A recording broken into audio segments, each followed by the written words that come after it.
I'm gonna yeet. All right. I'm gonna kind of go into what happened the last couple sessions, and then really touch upon what happened last session since Basic wasn't here.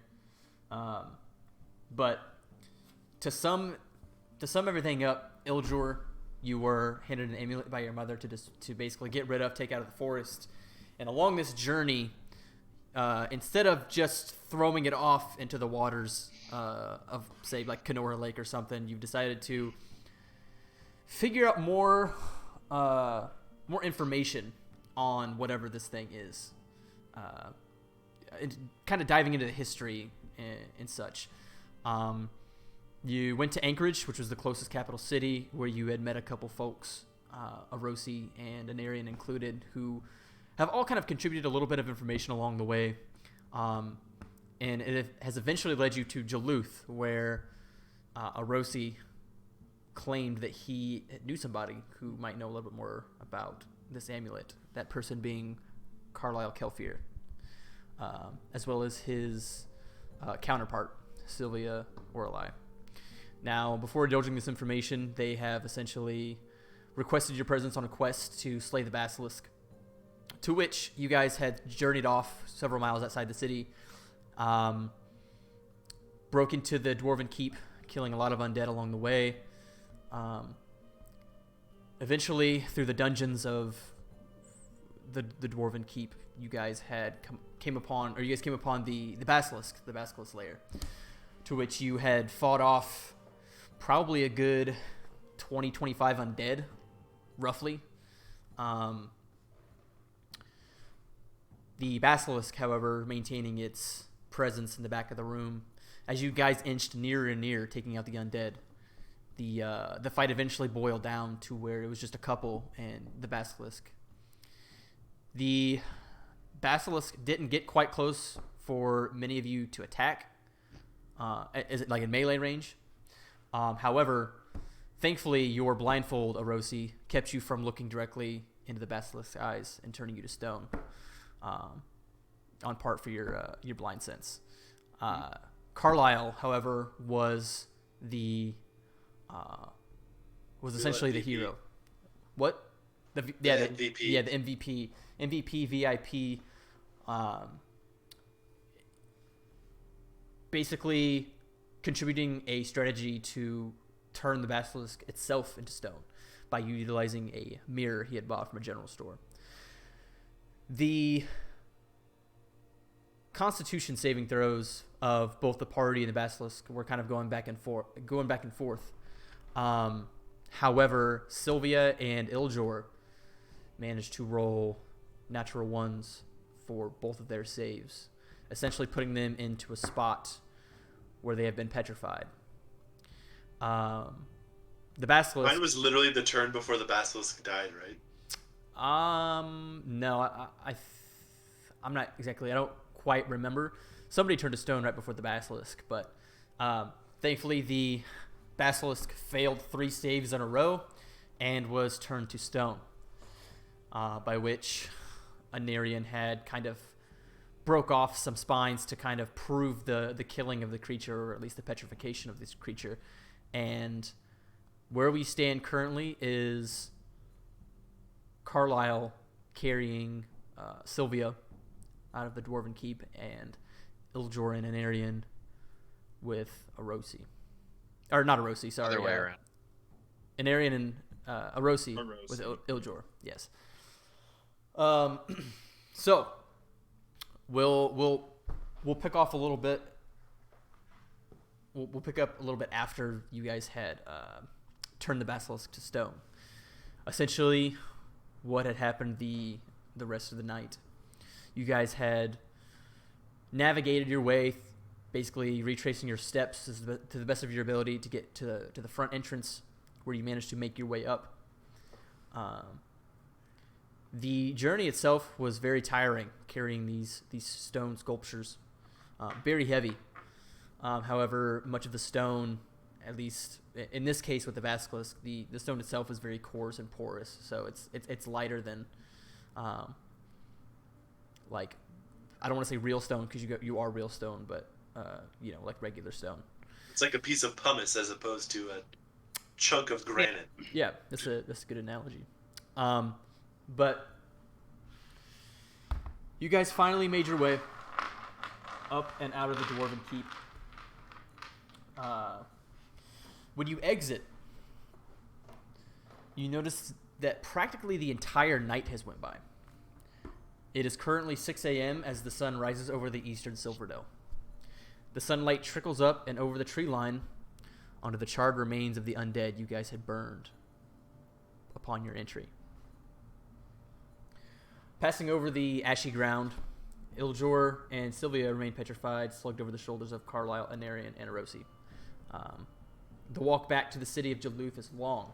However, along the way, you guys had approximately like 15, 20 minutes or so, not too far in, because this whole place is not very far from the city of Jaluth. A man, a local resident by the name of Aaron, offers to load the petrified back into the back of his cart. You guys oblige, taking any help that comes your way, essentially. This man, after short bouts of small talk about where he's from and, indulging about what had happened with the basilisk, just small details, not going over the entire thing, but he was obviously very curious as to the reason why you were carrying stone sculptures, not necessarily knowing that they had once been flesh and bone.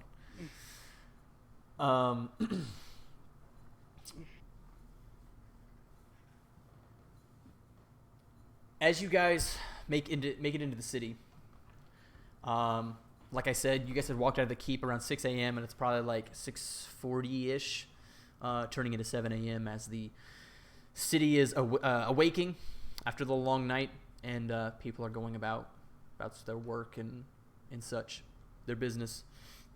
You guys eventually round a corner in the cart, and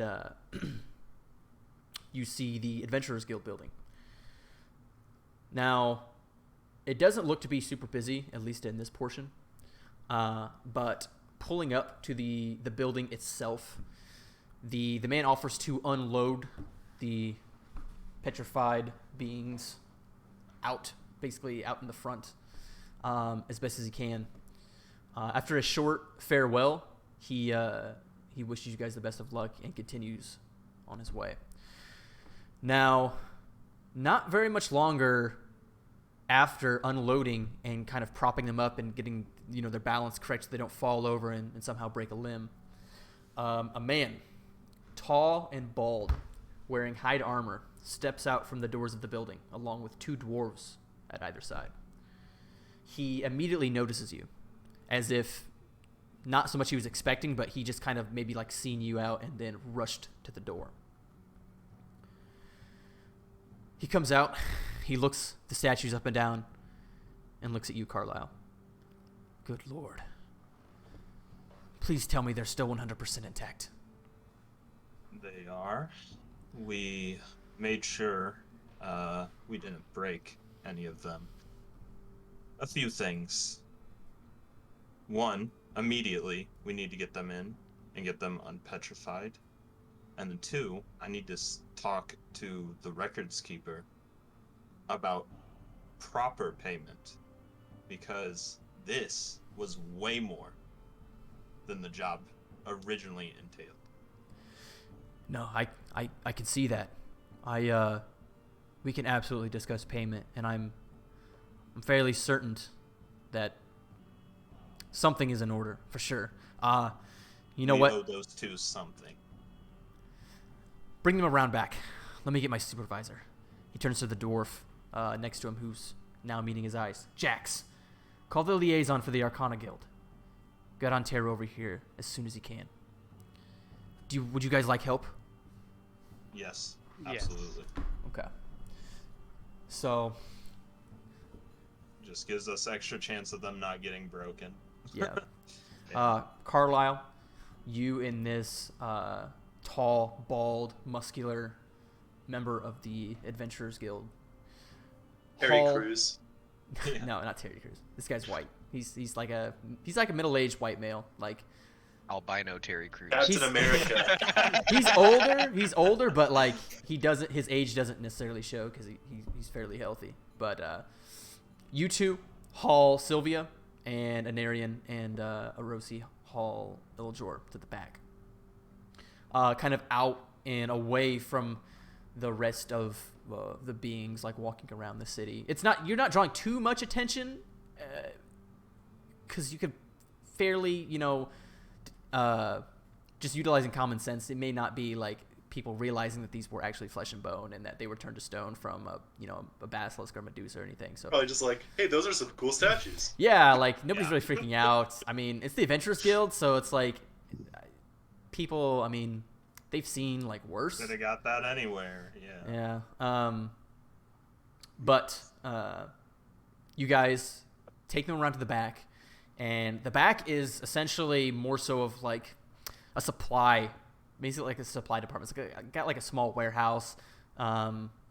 Various shipments can be taken here, so it's definitely different than like the front side. It's kind of like I don't really know how to describe it other than that, but Like a supply depot, like a dock. yeah, basically. Bringing them around back, setting them up, propping them up on whatever is available, making sure that they don't lose balance and fall over. The bald individual cleans his hands a little bit. Okay. Boy, Well- that's the skin you're rubbing off. Wait, what? Like the dust. It's the skin. No. Oh. The person. You're stoned. Oh, okay, yeah. Sorry, I this didn't get that at first. That's the skin. What? rubbing his hands. He's like, all right, gentlemen, there's some paperwork we need to fill out. If you'll follow me, please. And he walks towards the door, and he doesn't hold it open for you to where he can't go in. He's kind of like already in, and he's holding the door back. Or open, yeah, sorry. As you enter the back door of the guild, the eyes take a moment to adjust to the maroon and ebony wood interior. It's very dark, very different than the very, very bright morning outside. Various pictures of men, women, dwarves, and even some halflings and gnomes kind of line the walls, seemingly to kind of show off certain like warriors and different people that have really made an impact on the guild. The man takes several left and right turns before entering a small office. He kind of leads you in, gestures for the last person to close the door, or at least kind of like leave it ajar. He circles around to his desk, kind of fumbles through some papers. Okay, was this this was the basilisk, correct? Yes. The dwarven settlement just outside the city, hopefully you eliminated enough undead so that our men can secure the area. As of right now, we are contacting the Arcana Guild to hopefully get someone out here as soon as possible. I know you are probably all exhausted, so we have taken the liberty of getting you all a room for both tonight and tomorrow evening, if you're not local, that is. First of all, I do believe we need to go over some things. You, sir, I believe, had mentioned payment. Yes. Originally, the contract said, hey, a few undead and a basilisk. Well, there was a basilisk, that is true, but there was more than a few undead. There was many, many creatures, many traps. My friend here, and I look over to Arosi, the scaly one, he almost lost those scales in a pit of acid. So I would much appreciate it if they all could get paid in some way, and maybe a little extra for the ones petrified. Very well. Due to the nature of the situation, yes, I would agree that a pay increase is warranted. However, though the Adventurers Guild does pay for the unpetrification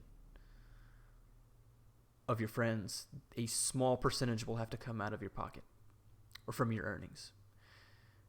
That being said, it's not going to be a substantial cut, but I thought I would like to make you aware. You will still get a substantial pay increase afterwards. Right.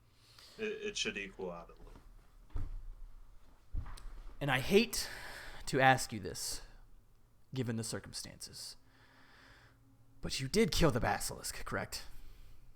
And I kind of motion over to Anarion. Pull one of the spines out of my shoulder. my. Am I muted? No. Yeah, pull one of the spines out of my belt that I'd collected and kind of slide it. I like toss it onto his desk. And as you You are. as you take it out and kind of lightly throw it on the desk, it makes a loud thud as it crosses about an inch over the table. The man looks down at it. Yeah, that's a basilisk spine, all right. Very well. Well, the restoration spells required to return your friends to full form, like I said, will cost a small percentage. The only bad news is that while the restoration process can be fairly quickly, our liaison, Ontero Asgard from the Arcana Guild, he is, how would you say, spotty, for a lack of a better word. His schedule is kind of feels like he sometimes makes it up on the spot. Needless to say, I don't believe he has anything going on this morning that I'm aware of. But we're in contact with him, and we can let you know as soon as possible when he's available. Now, it's up to you whether you want to stay here and wait or come back, but we can get to that when we cross that bridge. Let's get to payment. Like I said, with the situation, how it turned out, a pay increase is warranted. Let me go over my notes and let's negotiate. There is 5 of you, correct? Correct. Yes. So, and as he kind of goes through his calculations, what was the original agreed upon payment? I believe, if I remember correctly, 30 gold pieces only. Oh, yes, right here. It says 30 gold each, which there was 2 people, so that would have been 60 gold total. Given the nature, I think the Adventurers Guild can somewhat pay for expenses. Did you have any major expenses along the way? We all had to buy different potions and anti-venoms. Potions, and perfect. Transportation? a little bit of equipment. That too, yes. Yeah, equipment. Okay. Well, Slap everything on there that we can. Anarion. I smirk right at you, man. I was gonna say it if you weren't. Yeah, we had to buy carriages, yeah. Carriages, okay. All right. Let me, I think, if I'm doing the math correctly, I can get you all in for approximately just under 400 gold total. We're looking at somewhere around 385 right now.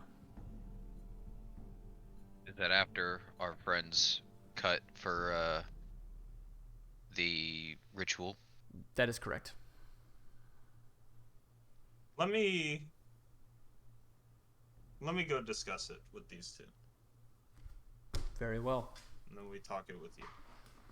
Talk it over with you. Sure, please utilize the hallway. I'm not going anywhere. I pull Anarion and Rosie to the side.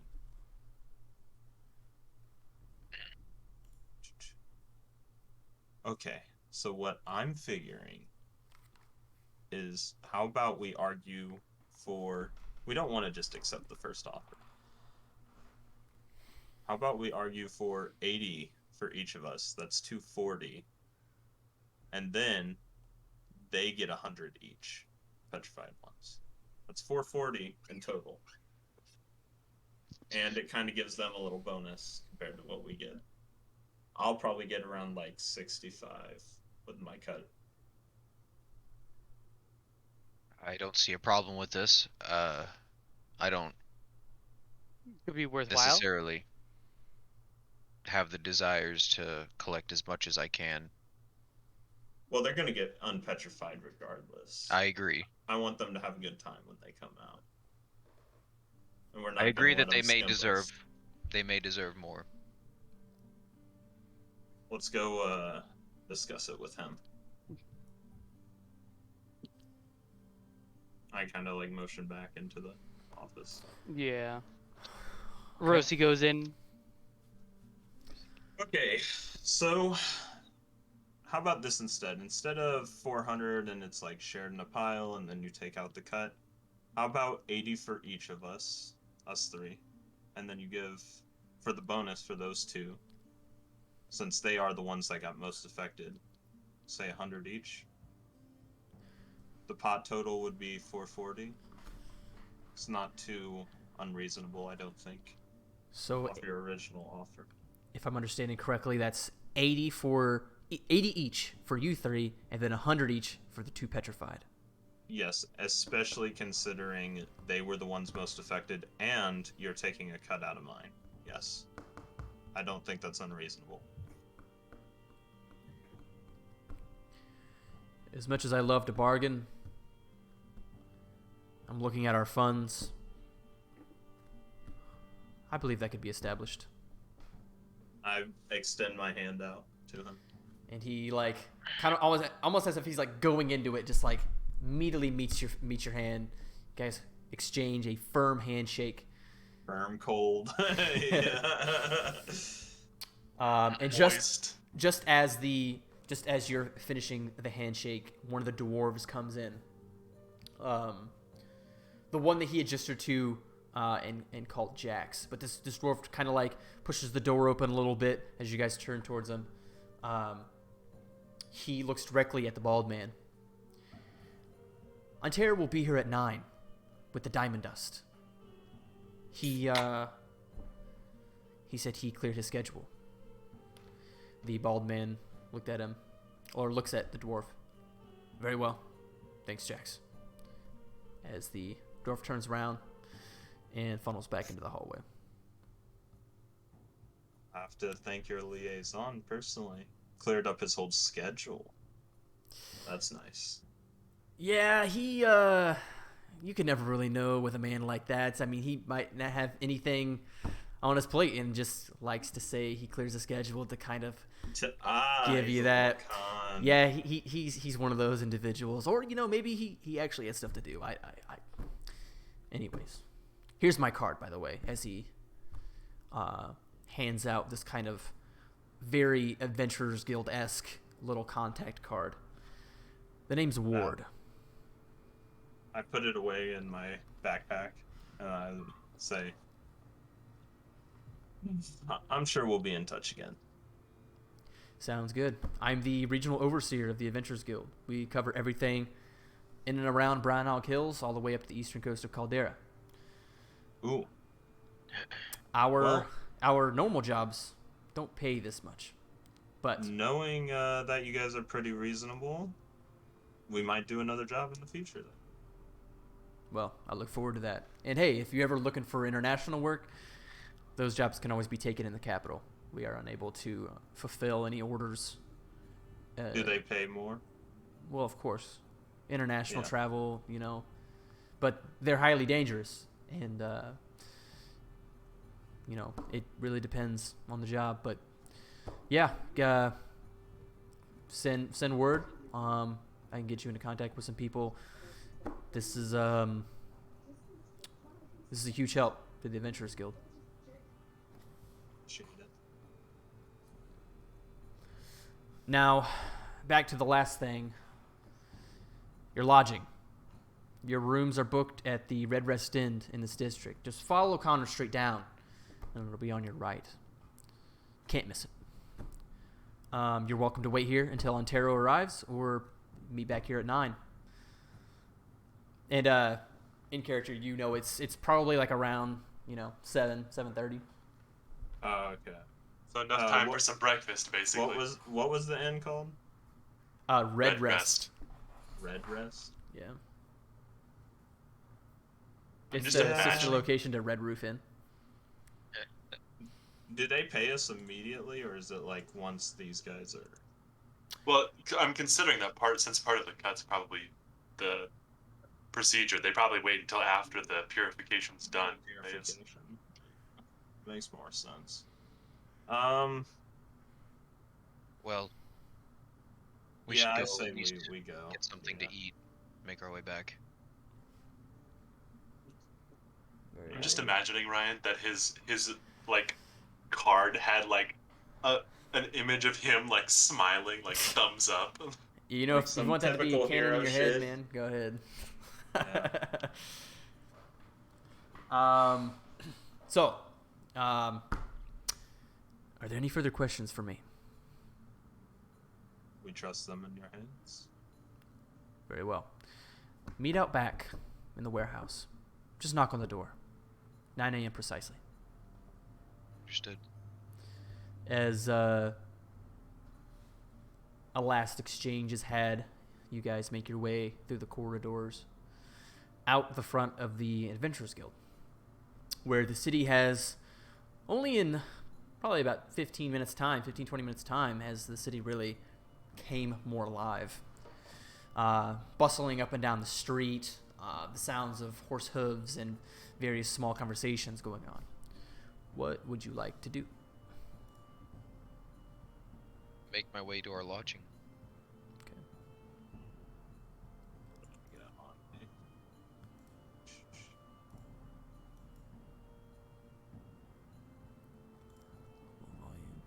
Lodge 86. Okay. Yeah, I think I also go to the inn pretty straight away. Okay. Yeah, don't think I Following need anything. Arosi? You good with that? You're muted. Yep. I'm heading to the. Orosi's heading to the inn. Okay. Just want to make sure we're all on the same page. Hmm.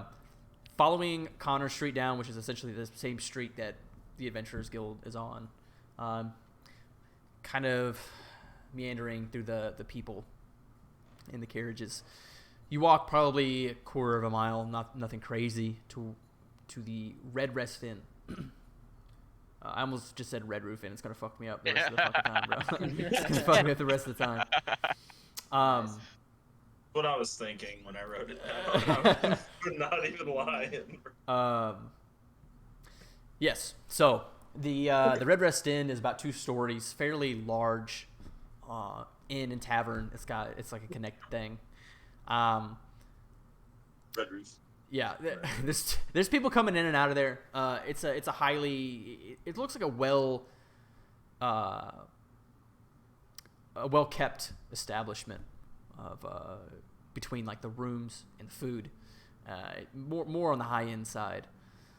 The place itself looks fairly modern, and stepping through the doors, it's probably about 60% capacity, 60-70% capacity. It looks to be fairly popular.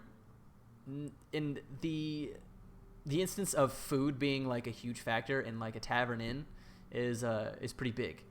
The good food that you would go to is normally, it's specific places where it's just food. It's kind of like I don't want to call regular tavern food like gas station food, but it's not nearly as good as like restaurant style. But It's bar food.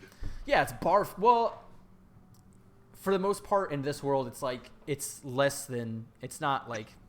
Yeah, I know normal bar food is like sometimes really fucking good, but taverns don't necessarily give out the best quality. However, there is seemingly some quality here.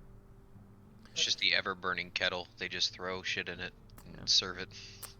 Yeah, Cottage. for the most part. But yeah, Well- stepping through, it's about 60-70% capacity. People talking, various people moving back and forth. But it's not overly too crowded to where you can't get a word in edgewise with anybody or are stopped. So We can always get something nice when the other two are unpetrified anyway. It is not too long. We could wait to eat until they are with us. Well, we can eat whatever the inn has now. I'm just saying if we want to go get a group, like a actual good meal. We Once could just they're unpetrified. establish our rooms and then just move on from there. True. I would like to Yeah. rest for a moment. Yeah. I have information for the whole party, and Of course. the other two get. Of course. Yeah. Save you the second explanation. Yeah. So, as you guys come up to the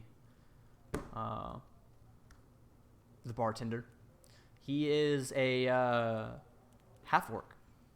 One race that you haven't ran into a whole lot. Half-orc, standing probably like 6.5. Well, I don't want to say 6.5 feet. Probably like 6'5". Pretty tall. Not super muscular, but pretty average body type. He is kind of moving around, doing various things, taking orders and stuff like that. But putting down his notepad, he walks over to whoever comes up to the bar, which I don't know who it is, but I said that I was looking for some rest, so I'll run up first. okay. Meandering about, kind of like going through different things, he comes up to the next person, which is you, coming up to the bar. Yes, you're you. You look like you from the Adventurers Guild? Yes, we're here for lodging. Very well. I was told about that. Listen, here are your keys. You're in rooms 201 through 203. Apologize, we're kind of booked. We can maybe get a couple extra rooms if you have more in your party, but there's definitely enough beds. So They should be fine for now. don't worry about a thing. The food here is great. Anything you need, just let me know. You're a high priority, sir. So it's included with the I kind of come over Anarian's shoulder and I'm like, so wait a minute, the food and drink are included with the rooms they got for us? There is one meal, two meals technically per day, lunch and dinner. It's appreciated. Yeah, let's get dinner and Yeah, I'll take the keys and pass them out. You gotta get Yep. dinner. It's like 7. At 7:30. 7:30. 7:30. Yeah. he's You gonna guys- eat, to be fair. To be fair, they we might have yet some, to eat dinner. leftover shit. Yeah. To be like to put this all into perspective, you guys have stayed up all night and are exhausted. So maybe I'm gonna go to my Yeah, room first I- to I- kind I'm of gonna- sit down and relax for a minute. I'm gonna go to my room as well. okay. I'm like, you don't have anything left over. Orosi's gonna take off this heavy armor that he's been wearing. Yeah. Okay, so go into your rooms. 201 through 203 is essentially like an off wing, going up down the hall to the right. It's like the rooms are kind of fairly close to one another, being in sequential order. The rooms themselves, there are 2 beds per room, so technically you have an extra bed for any sort of reason that might come up. But the rooms are fairly nice. 2 beds, I mean, big enough to accommodate a substantial sized person. Couple desks, fireplace, like a office kind of like little area thing where you can actually sit and focus on whatever work you might be going over or anything. Isn't Rosie a little bit bigger? I am 6'5", 6'6", I think. Yeah, he should take the solo bed. 6'8", 6'8". Yeah, fucking monster lizard. Yes. No, he wasn't saying that he wasn't saying that there's a solo bed. We have a spare bed because each room has 2 beds. Oh, I So we thought have he 6 said. beds. Oh shit! And I 5 thought he said people. we only have 2 beds for The current For the 6 of people, us? like- No, Or the no, 5 no. of us? Well, for Three- three. No, for 3. Oh, okay. I 3 got you. I rooms, was like, oh, 6 shit. beds. One of the 3 rooms rooms, just 6 doesn't have a bed. Yeah. What the fuck? Just That's the bathroom. It's extra. put them together. It's the bathroom. It's extra. Yeah, kind of setting down, picking your rooms. I don't think it really matters. They're roughly all the same. Setting your things down in. I mean, you've obtained the keys. Whatever you're gonna do there. I don't know if you guys want to like. I do have something specific that I need to do. Okay. So, and you can kind of determine exactly how it happens, but because of one of my new features I got from my class, I have a ritual that I need to perform. Let me find it real quick. Oh yeah, so it's basically I'm gonna take my sword, my packed weapon, and that +1 sword that I found in that like abandoned town a while back. Okay. Yep. And I'm going to basically the way that the feature works is I can make any weapon my packed weapon now. As long as the one weapon that I choose, as long as it's one-handed, I can make my packed weapon, and it gains a bunch of. I can't find the fucking feature on here. I'll just pull it up on D&D Beyond. It's like a class feature. Oh, create packed weapon. Yeah, but it doesn't have all of it. Well, I guess I could do edit, and it'll probably have the rest of it. There's probably more. Yeah, there's a see more button you can click. Yeah, I didn't really have that much more. This is with your warlock. Yeah, give me 1 second. I'm gonna get my phone. Okay, I'm searching it up. You can use your action to create a packed weapon. In your empty hand, you can choose to form. That's the me summoning it. You're looking for I the have to details. I have to perform a ritual to make it my packed weapon. Okay. But I want to do something kind of to add some flavor to it. Is there any? So that sword that I found, is there any like notable features of it? Not that Or is you're it pretty aware basic? It's just +1. Yeah, I mean, yeah, Okay. nothing like standing out that you're aware of. Okay. Like visually, it's just boring. Yeah.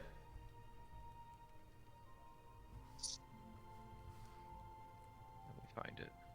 There we go. Packed boon. Packed to the blade.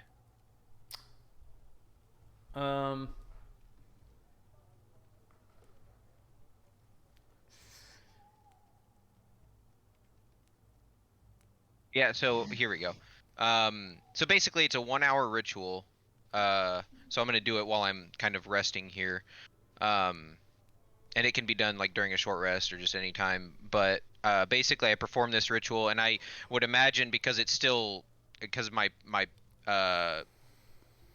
fucking patron is my weapon. So it wouldn't like replace it, but it would kind of like I would perform this ritual and it would make my current sword the +1 sword, basically, just as like a flavor thing, if that makes sense, you know. Okay. So you're essentially trying to imbue your hex weapon with the. Yeah. So because it's the same thing. I mean, if I make this my packed weapon, it has the same abilities. It's just I'm able to like do some like It's I can not shunt it +1 into sword instead of a normal sword. Yeah, I'm basically just trying to make this +1 sword my packed weapon because I can do it with this feature. I'm just trying to make it still look like my normal sword, you know? Okay. So perhaps that's what the ritual does, you know? It Exactly, changes that's the what I'm form of the thinking. sword.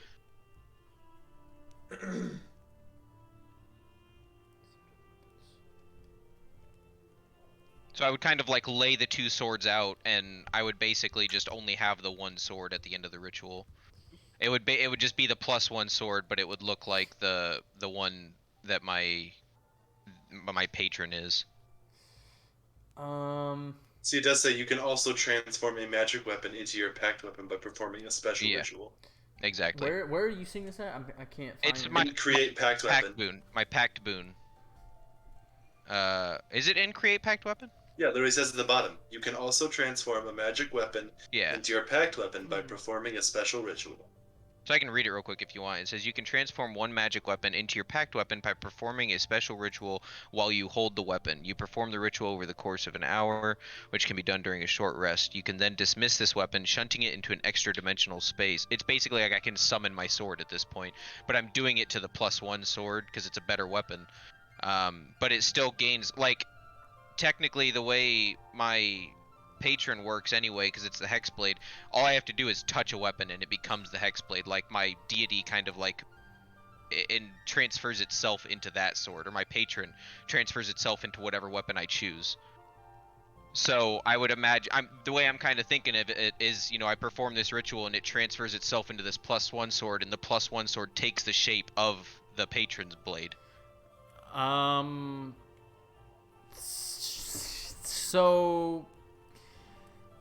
So I'm following up until, so like you take this blade, this +1 blade, and you make it your packed weapon. Correct. And then like I'll go with that. But then you want to turn it into your hexblade weapon. So essentially, by touching it, it just becomes a hexblade. Just by touching it. But he has to do a special ritual to make it his packed weapon. The hexblade is the easy part.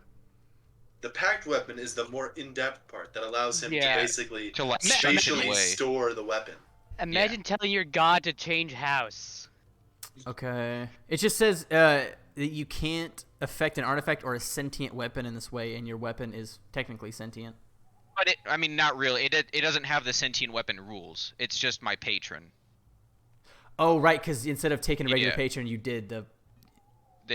That's my patron is the hexblade, which is... Yeah. So it's not technically a sentient weapon, it's just part of the class.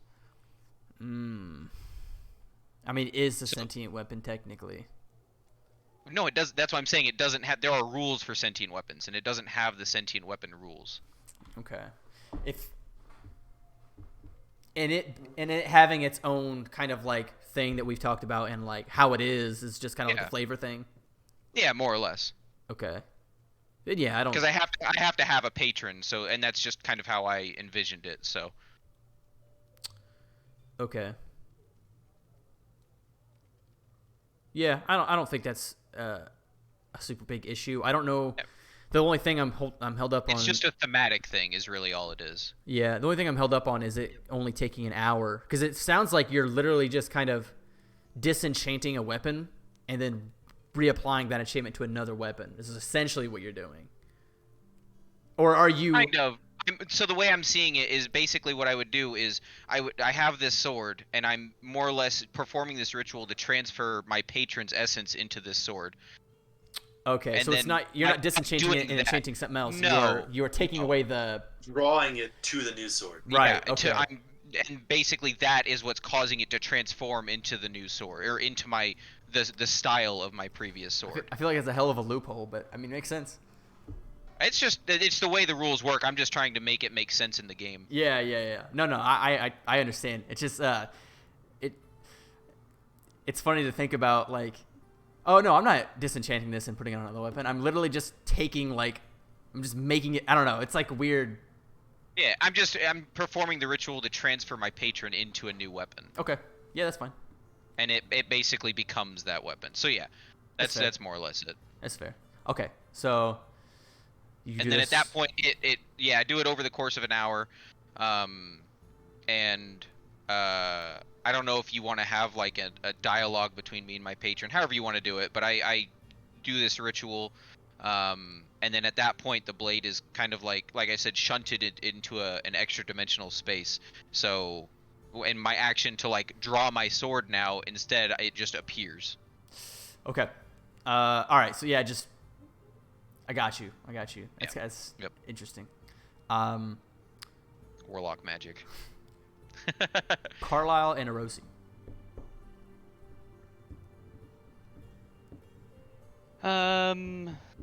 Anything you're doing over this course of an hour? Because in about an hour, it'll bring you around to 8:30ish and start heading over there. Erosi's probably just gonna rest. Okay. I don't think there's anything he could really do in his spare time. Aside from polish his armor, I guess, or tend to his weapons. Okay. Very well. You doing any cool magic sword shit, huh? You're just a boring No, fucking fighter, dude. I am literally a master fighter. I will literally just be, what was it? Flesh and steel. That's alright. You Hey, fuck everybody else That's up. It's my all good. shtick. Basics the beefcake. It is indeed. Carlisle, What's up? Sorry. what are I you was doing? typing more onto my sheet. What is there anything you want to do in this next hour to yourself or before we like go to sleep? no, before you go to the restoration process? Oh wait, we already went to sleep. Shit. No, they're just resting. They're Going to just kind of sleep. like We're just resting. It's Yeah. like a short rest. Anarian's I performing see. his ritual. Orvex, letting his eyes rest. Yeah, if we're Orvec. gonna sh- Orvec. Or not Orvex. Why did I say Orvex, bro? You have so many goddamn names, bro. Basic. Yeah. Basics resting his eyes. Yeah, I guess I'll just be resting, not like wake up. Okay. Allowing the time to pass, Anarian, you focus heavily on your patron, the entity, and you almost have to force it. It's always reluctant to talk to me, so. Yeah, it's always reluctant to kind of agree with you on anything, honestly.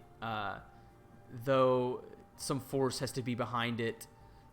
It's seemingly not wanting to transfer, but through the better part of the hour, focusing really hard and concentrating, you are finally able to push it through and complete the ritual as what once was a plain regular sword is now, through magical means, as you can see, this low blue hum of light essentially kind of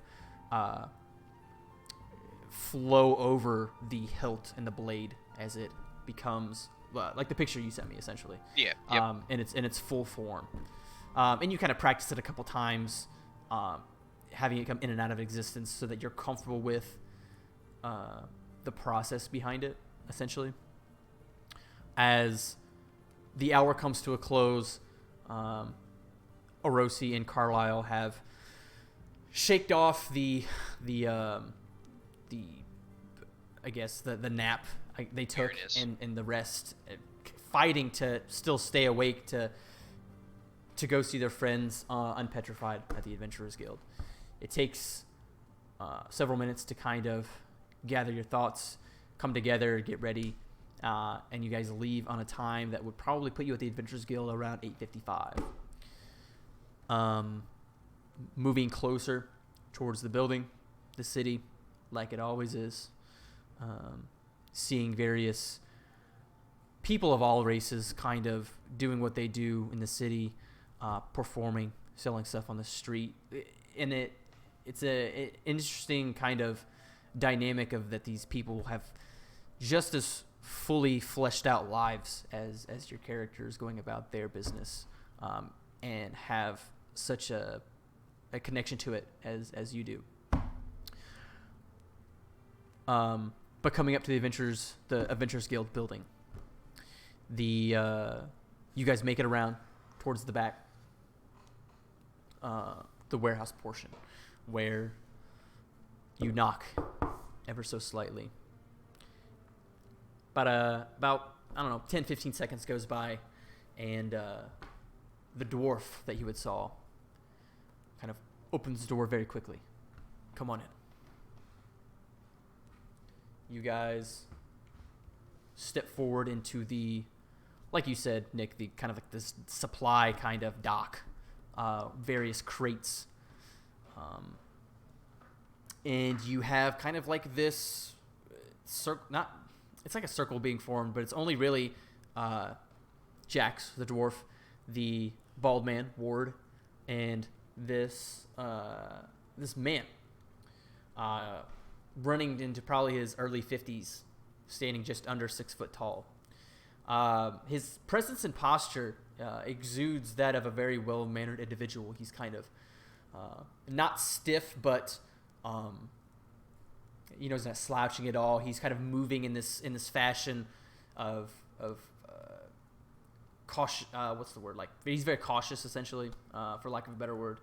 A person who respects the intricacy and delicacy of magic itself. His long gray hair pushed, or kind of like going behind his ears, flowing down to a set of very extravagant, deep blue robes. Not sporting any sort of colors that would kind of pop out or would catch the eye, but more so of a very minimalistic style of robes that would only be normally attributed to very highly skilled mages.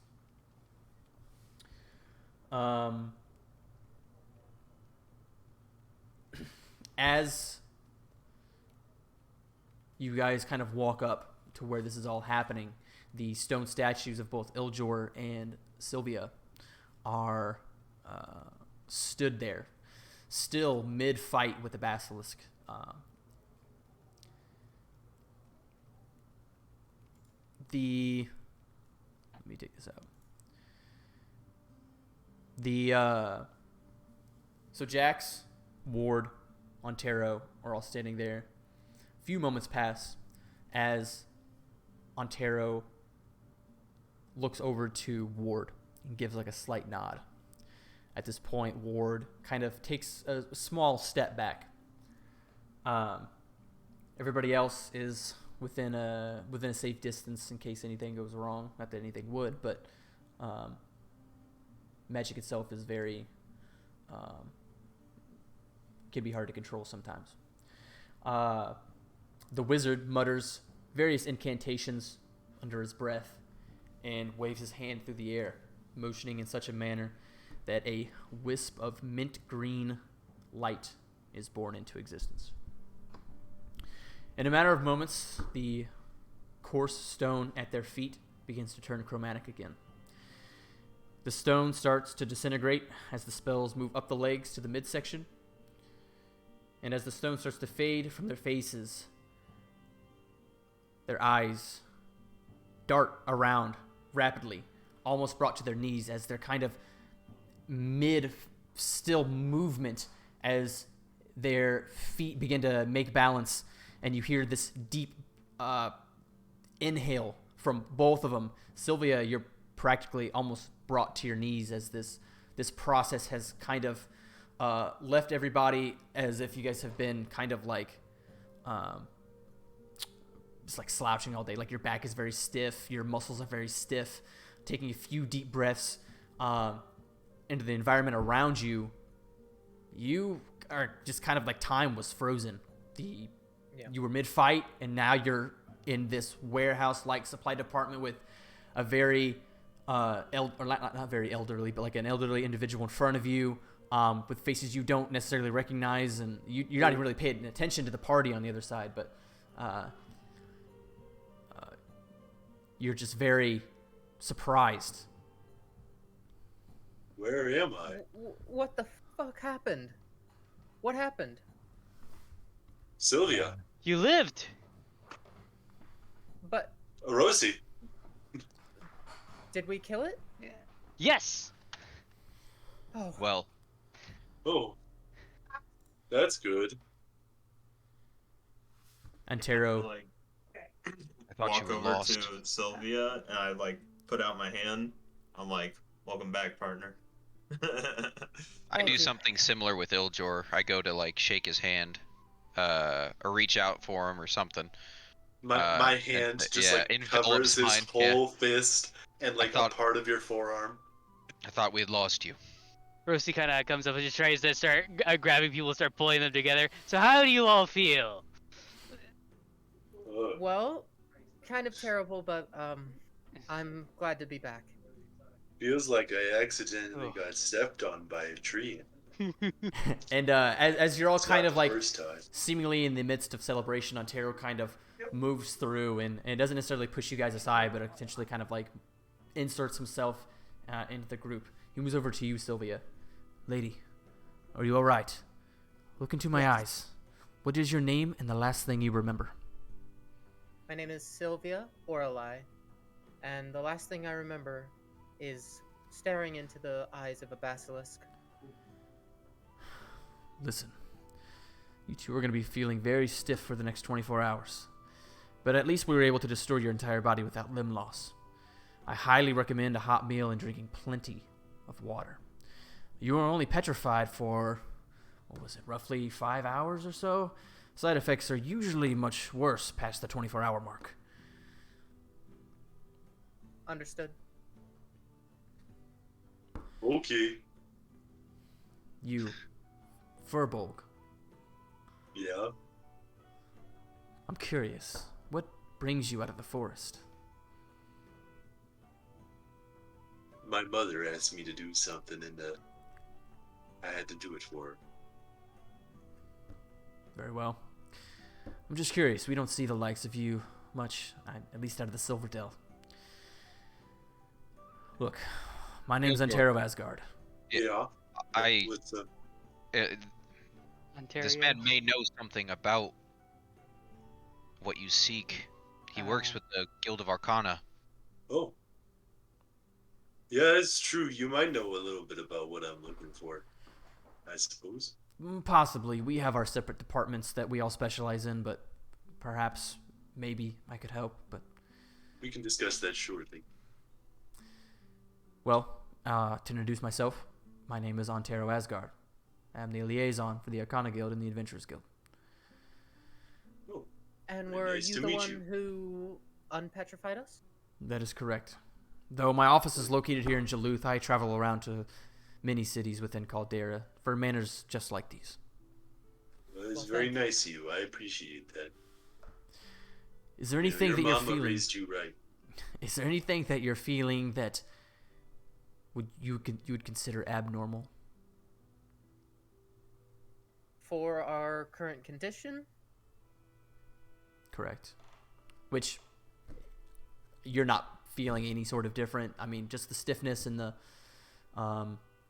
slight sort of like coarse throat, like dry throat. You're not really feeling much different, but No. Nothing of note. You know, besides the fact that I'm a little bit peeved that I didn't get to see the basilisk die, you know, that's about it. well, your friends here were able to kill it and get you out, so that in and of itself is a feat. I reach into my pocket for the second spine that I took from the basilisk, and I say, "Here, Iljor," and I toss it over to him. Oh, this is one of the spines off the back of the thing, ain't it? That would be correct. Oh, hell yeah. I'm keeping that. I put it in my spatial bag. Space hole. Space hole. Yeah, what? Excuse me? Antero just kind of does a visual pat down of you two, making sure that your balance is okay, you look all right, your skin looks all right. Seemingly satisfied with his work. Is that stone in your pocket, or are you just happy to see me?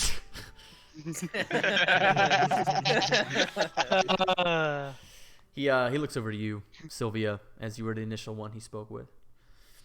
If any of you are on jobs within Caldera that are not contracted with the Adventurers Guild, feel free to contact my offices. Which are where? The Arcana Guild, here in the city. Like I said, I do travel, but I make time for various occasions, especially ones that require immediate notice, like a petrification. We'll keep that in mind. Thank you. He looks over at Ward. Is there anything else I can assist you with today, Ward? Ward kind of, shakes his head. No, Antero, I think you did quite enough. Ladies and gentlemen, if you'd like to follow me, we can discuss payment. And Ward kind of turns around and is like walking back towards the Adventurers Guild side of the building as Antero and Jack seemingly have a small conversation amongst themselves. Walking is something how do I explain it? It's not hard to do, but you kind of have to get back in the motion of moving your muscles and that coordination back for only a few seconds before you're able to, get it down pat. But making your way, Gotta like shake your arms out. yeah. But making your way towards the actual like building of the guild, stepping through a few doors, you're taken to the financial department, where pay is basically discussed, and you're met with a very young halfling female who has looked over the paperwork and disperses funds as written. And Carlisle, Arosi, and Anarian, you three receive 80 gold.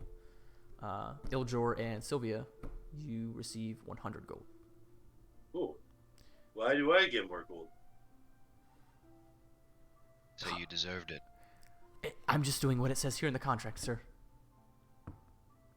So, Oh, all right, more money for me, I guess. You're a strange druid, Iljor.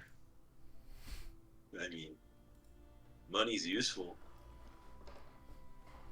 I mean, I only had 9 gold before, man. This is true. This is at least the most amount of money you've ever owned at one time, Iljor, being of your background in the forest, where money isn't really a necessity. You have everything. Yeah. You either grow it, or you hunt it. Hunt it. Yeah. Or you or forage make, it. Or you forage it. You make yourself out of various supplies. So you're not foreign to the concept of money, but it's not something that is a part of your everyday life. I'll just say that. And same with the other characters. If as far as like wealth goes, I'm not sure how you viewed your characters beforehand, but whether they had wealth at one time, lost it, or they just don't have much. But nevertheless, 80 gold plus whatever you had on you is still a lot of money. You consider a lot of money. So do with that as you will. But upon a last sort of shaking of hands and agreement, you guys are gestured out of the Adventurers Guild, hopefully to maybe do some work with them in the future. Man, I am hungry, though. What do you say we get some food and rest? That Yes. sounds yeah. fantastic. So, the next 30 to 45 minutes or so, making your way to the Red Rest Inn, ordering your 2 meals per day, essentially, having a bountiful brunch, if you will, of various breads and, the typical stuff, eggs and meats, discussing what exactly what went on post petrification, the journey that was taken, just carrying the statues out of the keep and making your way through to the surface, exchanging kind of your experiences back and forth as this kind of culmination of people were all able to work together to accomplish a task that had its downs, had its downs of people getting petrified, but was able to successfully fend off the horde of undead and petrify a basilisk. That's something that most of you have read about in books. Never thought you'd ever do, let alone with 4 other people. So I'm gonna raise a toast. I don't know if they gave us any alcohol or not. you could order some, yeah, for sure. Absolutely. Yeah, I definitely have like an ale or something. Okay. Yeah. Yeah. But I raise a toast to everybody. You all have proven yourselves brave fighters, and I'd say worthy comrades in arms. Carlisle, if you didn't do what you did, more of us may have been petrified, and we may not have come out of there. So this is to you. Thank you, Anaria. Seconded. I actually appreciate that. Cheers. Cheers. Sharing Yeah, your we all take a drink. table of drinks. You finish the first one, And the half-orc behind the counter kind of gives you a gesture that essentially the second one's on the house as he brings another round. Whether you drink it or not, it's clearly up to you. But yeah. How many people are in here? It's probably like same as before, maybe a little bit less. Like how many? Like number of people? Probably good like 30. How much is an ale? Depending on what you get, like a standard one that comes with the meals is normally probably like 3 silver. I'm gonna get up from the table after the second round of our ales arrive. I'm gonna go up to the barkeep. Okay. And he's doing things, kind of pays attention to you as you come up. We just got back from a pretty harrowing experience, and we just got some wealth. I want to order a round of beers for the tavern. Are you serious? Absolutely. It's like 9 a.m. Yeah, it's like 9 a.m. Yep. Get day drunk, bitches. Yeah, he slams his hand on the table. All right, listen up, everyone. This Fearbog over here just offered to buy a round for the entire bar. And you have one group of seemingly 3 or 4 dwarves in the corner of the room just go, Just make noises. Everybody else is kind of like, wow, like happy, excited, or whatever. But those dwarves in the corner are absolutely going. What ape shit. Yeah, Yeah, absolutely. We're dwarf friends. And I go back to the table and I raise my glass to the slaying of the basilisk. 0.3 times 30. It's 10 gold. Yeah, 10 gold. Is it? It's 9? Yeah. Well, you said it was 3 silver piece, 30 people, so that's gonna be about 90 silver pieces. Oh, I suppose it's 9. 9 gold. 9 gold. Yeah, 9 gold. Yeah. Gold. Nevertheless, 9 gold. 10 gold if you tip the barkeep. Yeah, Yeah, not bad at all. Yeah, sure. I'll give him a 10. very well. Very well. To the slaying of the basilisk, everybody seemingly doesn't exactly know what the fuck? what you're talking about, but nevertheless, they got drinks. They're happy. With my other hand, I pull out the spine of the basilisk. The dwarves in the back are just seemingly getting louder. You have like a couple other tables that are just like cheering louder than they normally would. Like they, the locals, at least people who frequent the tavern, have on several occasions witnessed, the lodging and the after party of like the Adventurers Guild. Normally like late into the night, but given the nature of you guys fighting till morning and such, this is taking place around 10 o'clock in the morning. Nevertheless, you guys finish your drinks. The morale of the bar itself has skyrocketed. People are talking amongst themselves, sharing stories. Even you guys kind of having people like come up to you and questioning, indulging in various back and forth stories of this one human male that you guys had talked to who really believes he might have seen a basilisk but wasn't quite sure. It was very blurry and seemingly also drunk at the same time.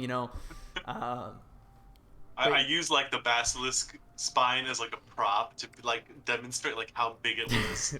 Yeah, this montage, you see Ilzor just like, talking but with like no audio. He's just like showing everybody the basilisk spine.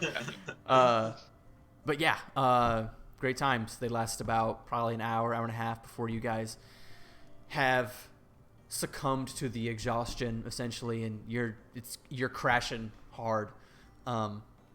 Anything you guys would like to do before you guys crash?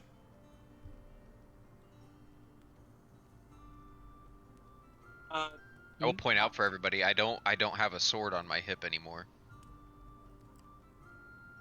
Would I? Can I do a perception check to see if I would notice that? I would say that in the light of the evening and the celebration and the Probably alcohol, wouldn't notice. you would not notice. But Okay. Anarian does point it out, and You're now Don't thinking. I guess just on my. I mean, I don't point it out per se, but I just wanted to state it for everybody. Like in case anyone just would have noticed. Yeah. Just so the players. Yeah. No. Yeah. Also, we never knew what your And first so you sword know. looked like. We never got to. We haven't seen it. Yeah, you guys have seen the picture every time I use it. Yeah. Yeah, mean, there is a picture for You it. would have seen it. You would have seen Really? Yeah. it. It I looks wish like it was a close up. I can't really tell what it yeah. looks You know, like. Here, Hold hold on. Post it in the Discord. Yeah. Well, I can bring it up. Oh, okay. There you go. I That's true. think. Can I show everybody? View item artwork. Yeah, you can just show everybody in here. Quest. Well, that's. Oh no, I can't do anything with it. Yeah, since it's like an item. Here. I got an idea. This'll do it.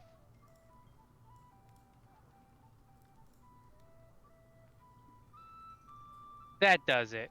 There you go. That's the sword. It is a pretty sick sword. Would you post it? You posted it in the tavern? Or No, what? he's just streaming. I'm streaming. Oh, Streaming oh. it. Whoa! Out of Okay. bounds. Looks kind of horny. Breaking the fourth wall. Flipping. Hacker. Cheater. Yeah, you can kind of see it if you bring up the item under the. I don't know if you guys have access to the items tab where you can create an item and shit, but yeah. We could, but I just don't poke around people's sheets. Oh Jesus. Well, it's not anybody's sheet. It's actually on the top bar, in between the party and the scenes. Well, you guys Well, probably don't that's see fair. the scenes, but I don't know if you guys have access to that actually, but No, item directory? Battle Master. Yes. We don't have access to miscellaneous items, no. Bro, Battle Masters are a lot of fun. okay, Yeah. no biggie. But yeah, Yeah. so crashing, probably like around close to noon, for sure. Before I pass out, Iljor wants to take a second and summon Emur. Okay. I know I'm inside a wooden building. I'm gonna summon him flying, so he doesn't burn down the tavern. Wait. Okay. Rapping is grand ideas. Oh god. I thought we established earlier that he doesn't like spread fire because it's like magical fire or some Yes. shit. Okay, good. But I want to summon him because of how much work he did, during the fights and our time in the dungeon. Okay. And I just want to be like, Thank you, Emur, Fireball. you've been with me for a long time, and I just wanted to say thank you for all the help in the dungeon.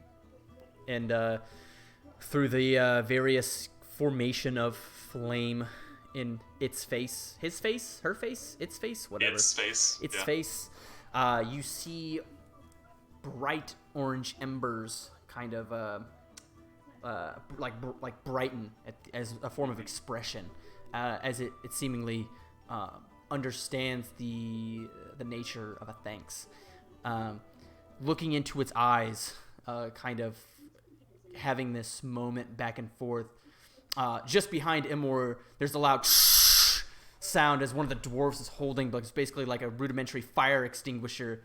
And Emor is just kind of taken from this bright flame to like this low, very. He's magic fire, so it doesn't go out, but. To this point, I thought we were by ourselves. I didn't know that we were still in the tavern. You just see the dwarf just kind of like mumbling and drops the. No, Emor, no man. Emor doesn't go away. He's just very low, and you can see him after the powder has kind of died down. You see him strengthen and brighten as the flames return. As he just turns around. Oh, thank God. As he just turns around, the dwarf kind of looks it in its eyes, and he's like, and It's okay, buddy. I like reach out. And I almost pat Emor on the head, and I was like, wait, no, that's a bad idea. Condescending to a dwarf. Yeah. It's a good way to get fucking punched in the cock. So, after the And I dispel him. Yep, after the interaction between yourself and Amor, fumbling up the stairs. Nobody's really like drunk. They're just like tipsy, like having a good time. Very tired. Yeah, very tired. Crashing in your beds. You all kind of like find a room after discussing rooms 201 through 203. Finding a bed doesn't really matter what. you guys crash until probably around like 8 o'clock. Probably like 2 or 3 of you wake up like around 8 o'clock at night. The day just extremely long,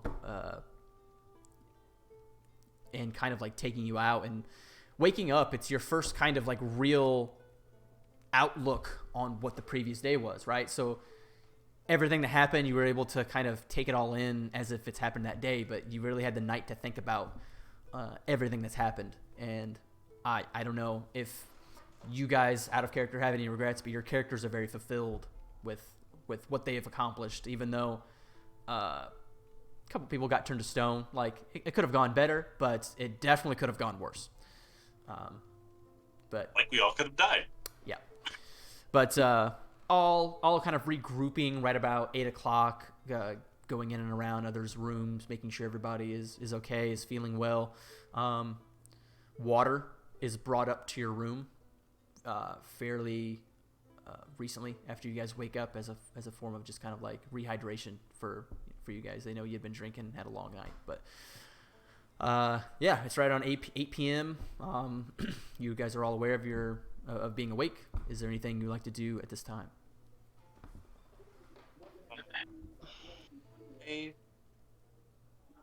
Get up. I assume just because we're more familiar with each other, Iljor, that you and I probably bunk together. I think so, yeah.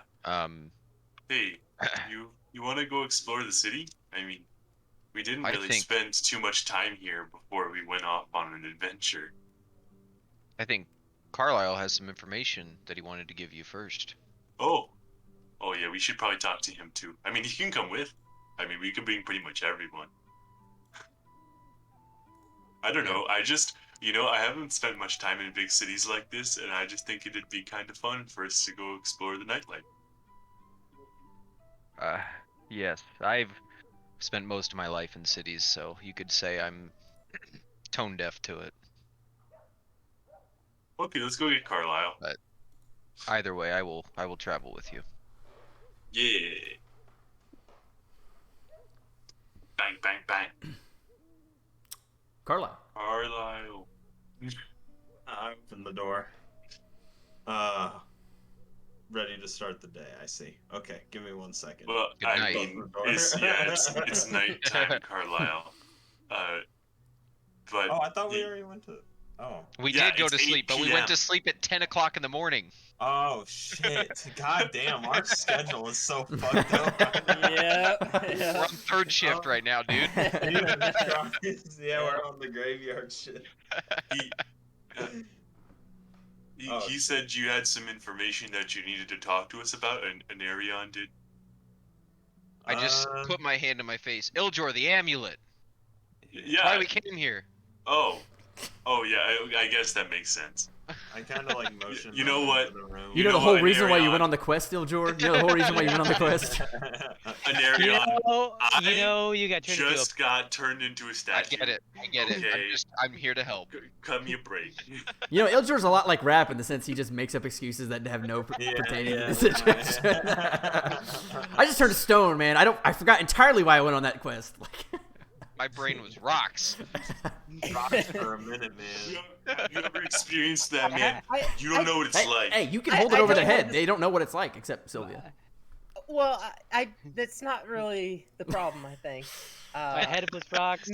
Maybe you I had want rocks to in my take that up head. with Ontero? But Abnormality? Anarion said that freaking Carlisle had some. I do.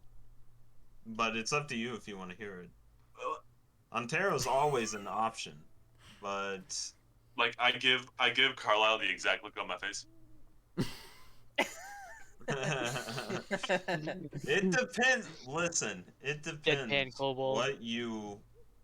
what your goals are with this amulet. Well, I want to learn more, and then, based on that, either go find more of this stuff and get rid of it, or I honestly, that's like pretty much my only plan right now. Let me tell you about it, Okay. and then I'll sort of give you a few options that we Okay. can discuss over. Sure. So, as you may or may not know, the green gems you gave me on this amulet, and I'm imagining we're just like sitting in at Yeah. this point Yep. around the table. Like light candle lit around fireplace Like one and of the poles. desks in the yeah, office. it's very dimly Yeah, lit. yeah. And it's... The green gems on the amulet, they represent an older magic of a forgotten society. It's sort of chaotic, the magic within the amulet. And with those gems, there are 5 points. They represent 5 different things, though what those things are in particular, I'm not sure. Let me bring up the picture of the amulet just so everybody can kind of see it, if in case like you. Yeah. You look like you just got flashbanged, Ryan, by opening that image. Yeah. I need to adjust the light.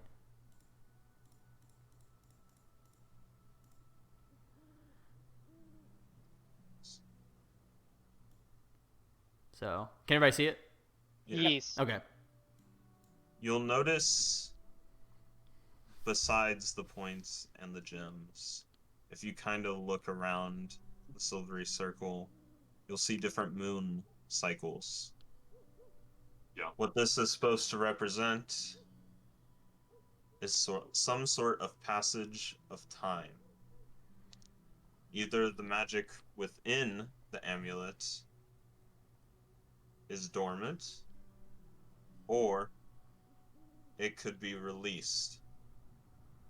May that be minutes, may that be years, who knows? So it's like a time release thing. Yes, and being chaotic, essentially what I'm telling you is that you have a magic ticking time bomb in your possession. Oh, yeah. That doesn't sound very good. You do not want to be around when this magic arises, it surfaces. Do you understand? It could mean dire consequences for all of those around you. What you're saying is that there could be more of these, and people could be in danger. Not that there could be more of them. That's certainly possible, but the one you have right now is putting everyone around you at danger. As you have. Hey, I have seen something like this before. You have a few different options. And it's kind of based on whatever you want to do. I'm not going to go over with them in detail until you pick one, but we could always take this to a place that I know where it would be a risky journey, but we could gain more information than I even have over this amulet. Alternatively, we talk with Ontero. If you're looking to get some sort of reward, he would probably be your guy. is there a way for us to be able to, like, I don't know, turn it off? If you just want to get rid of it, which No. is what I was going to discuss next, there is a way to do that too. Turn it off. Yeah, like deactivate the magic. I'm afraid that's not going to happen. This magic be harnessed. It could. But that's a risk you take for learning more about it. So we would have to go to this really dangerous place that you're talking about? And it would take a lot of time. Where would we have to go? The place is called Dissemity. Uh-huh. And that's all I'll tell. Okay, Why- that really doesn't tell me where it is, which is the question that I asked you. Have I heard of anything by that name, Ryan? Dissemity is a nation on the other side of the world, on the other continent. I got you. It's not necessarily the a place. Like it's not necessarily like the place you take it is dangerous. We'd have to it's go the somewhere journey. there. The Yeah. journey is dangerous, and it Ah. would take a lot of time. But I'll allow the conversation to Yeah. continue. So Like the country? very, very far away, Ilshore. I mean, I don't see why we can't do options 2 and 1. If you give it to Ontero, eventually. I'm not saying that we give it to Ontero. I'm saying that we discuss it with Ontero. And then based on that information, perhaps we decide to go to Decimity or not.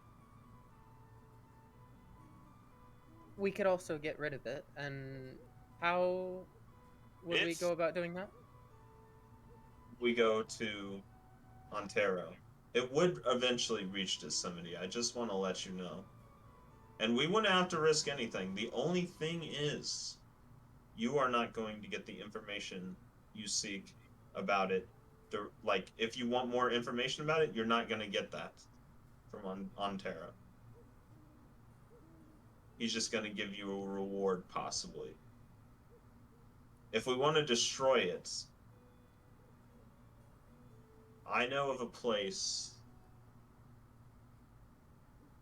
where there may be a sphere of annihilation, Okay, and that will just completely get rid of it.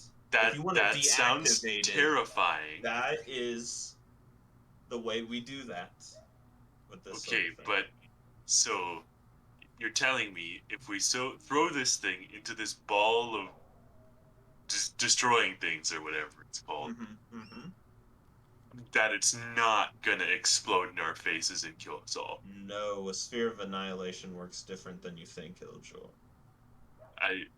What do you mean? The amulet will cease to exist the minute it goes through it. As you are having this conversation, Arosi, Anarian, and Sylvia, as you are watching these two communicate, you see a bit of light illuminate on their faces.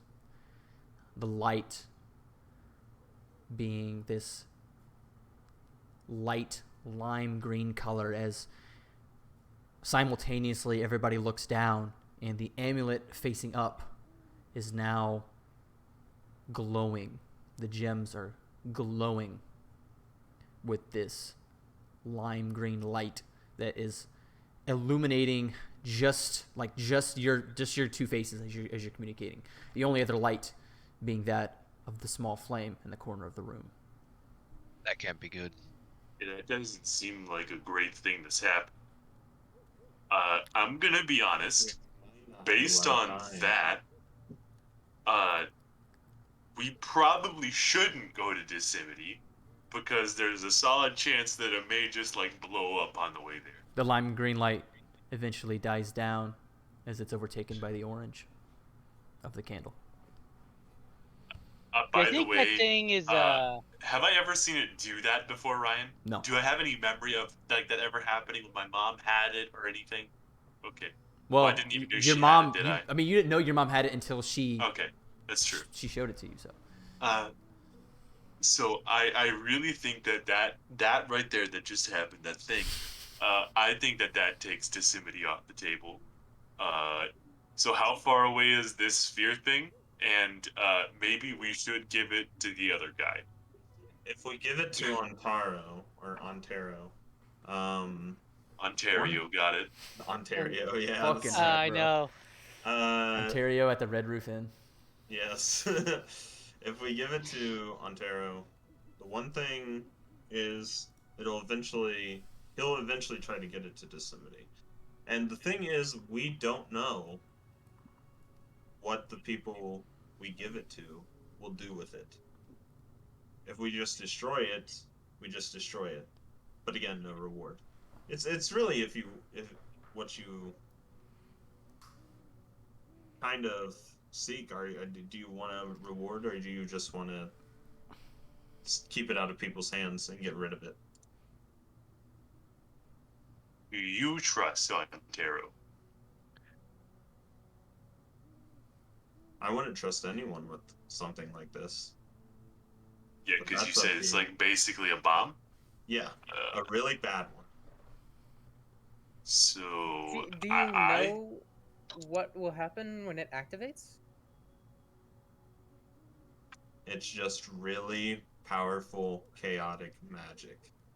I'm not sure of the exact properties, but it's not good. yeah. Real quick, I'm gonna kind of step aside for a moment out of earshot. Okay. And just kind of under my breath, I'm gonna speak in Infernal and try and contact my patron, see if he'll give me the light of day. Okay. And I'm gonna say, the last time we spoke, you seemed like you knew something about this. As the Are you going to say anything this time? as you've kind of turned around, Erosi, you watch Anarian kind of walk off, speaking under his breath. Iljor and Carlisle communicating still back and forth.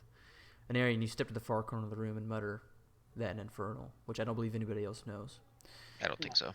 The sensation,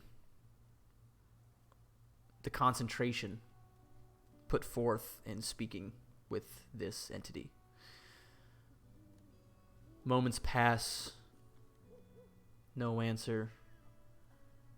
And then in the back of your mind, though, it doesn't, I'm going to describe it as it might hurt, but it feels like a needle pierced in the back of your head. It's this piercing, I guess. Sensation. No, this presence. Words as if you're watching them typed out over a typewriter and you're kind of listening to them. The voice. And what made you think that?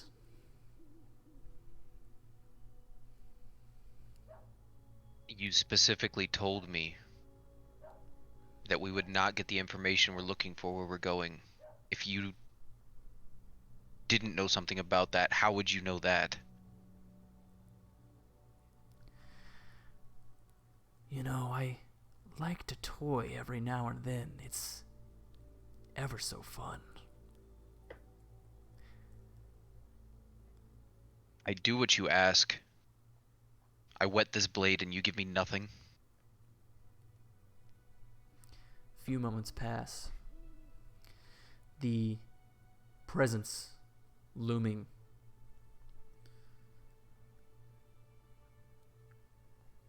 Even if I did have any information, I don't know what I would do with it. The amulet.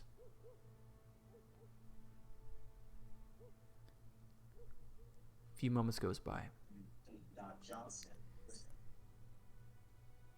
It's not anything you want to be around for.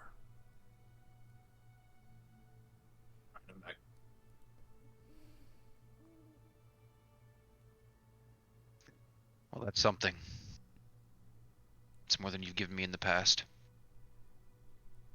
I Thank only you. say this because we are essentially one. As the presence flutters and disintegrates. Once it's gone, I mutter one last thing.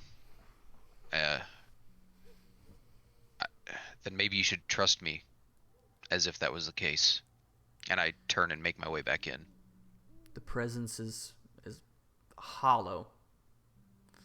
You're not even I know sure it heard me say it. It heard me. As you turn back, the conversation between Eljor and Carlisle now coming to a decision. Hopefully. Real quick. I think that we gotta. You still didn't tell me, where's this sphere thing? Also far away. Not as far though. I gotta be honest, Carlisle, man. You're really not giving me a whole lot to go on here. That's the point. Yeah, but you're asking me to make a decision, and I don't have all the information. Yep. So, I'm giving you the bare essentials, my friend. okay, right now, Carlisle, I gotta let you understand, man. My main concern here is if we Yeah. accidentally all get disintegrated by this thing going kaboom. Okay? Mm-hmm. So, I need to know how far away it is Well, let to me tell you real determine quick. whether I feel comfortable or The not. amulet just glowing is not going to tell you how much time you have before the thing explodes. So therefore, you're just playing with fire. Anyway, regardless, we don't know. We do not know. Oh, I hate I'm not sure if As a group, you are all going to have to make a decision I'm whether not you sure want to take this thing all the way. I'm not sure if a fire-loving druid understands playing with fire analogy. Not in the same sense that you do. I understand. I, I understand, fire friend. I am asking you, is it a country away? Are we going halfway around the world instead of across the whole world? Is it in the next town over? I Distance. need to know. A distance would be good to know so that we understand exactly how long we're playing with said fire. I need to know how long I can touch it without getting burned, man. Do you know where Doomgore is? Have I ever heard of Doomgore, Ryan? You have not. have I ever heard of Doomgore? You have not. Ryan, where is this fucking thing? I told you. Third time's the charm. Have I ever heard of Doomgore? Yes, actually. Yeah, but I don't see it Oh. on the map. It's That's not 'cause we're on in the the map, but I northern told you where it's at. The location of it. The last part, right after Doomgore. Yeah, in the Diacre Mountains. Diacre. Diacre. So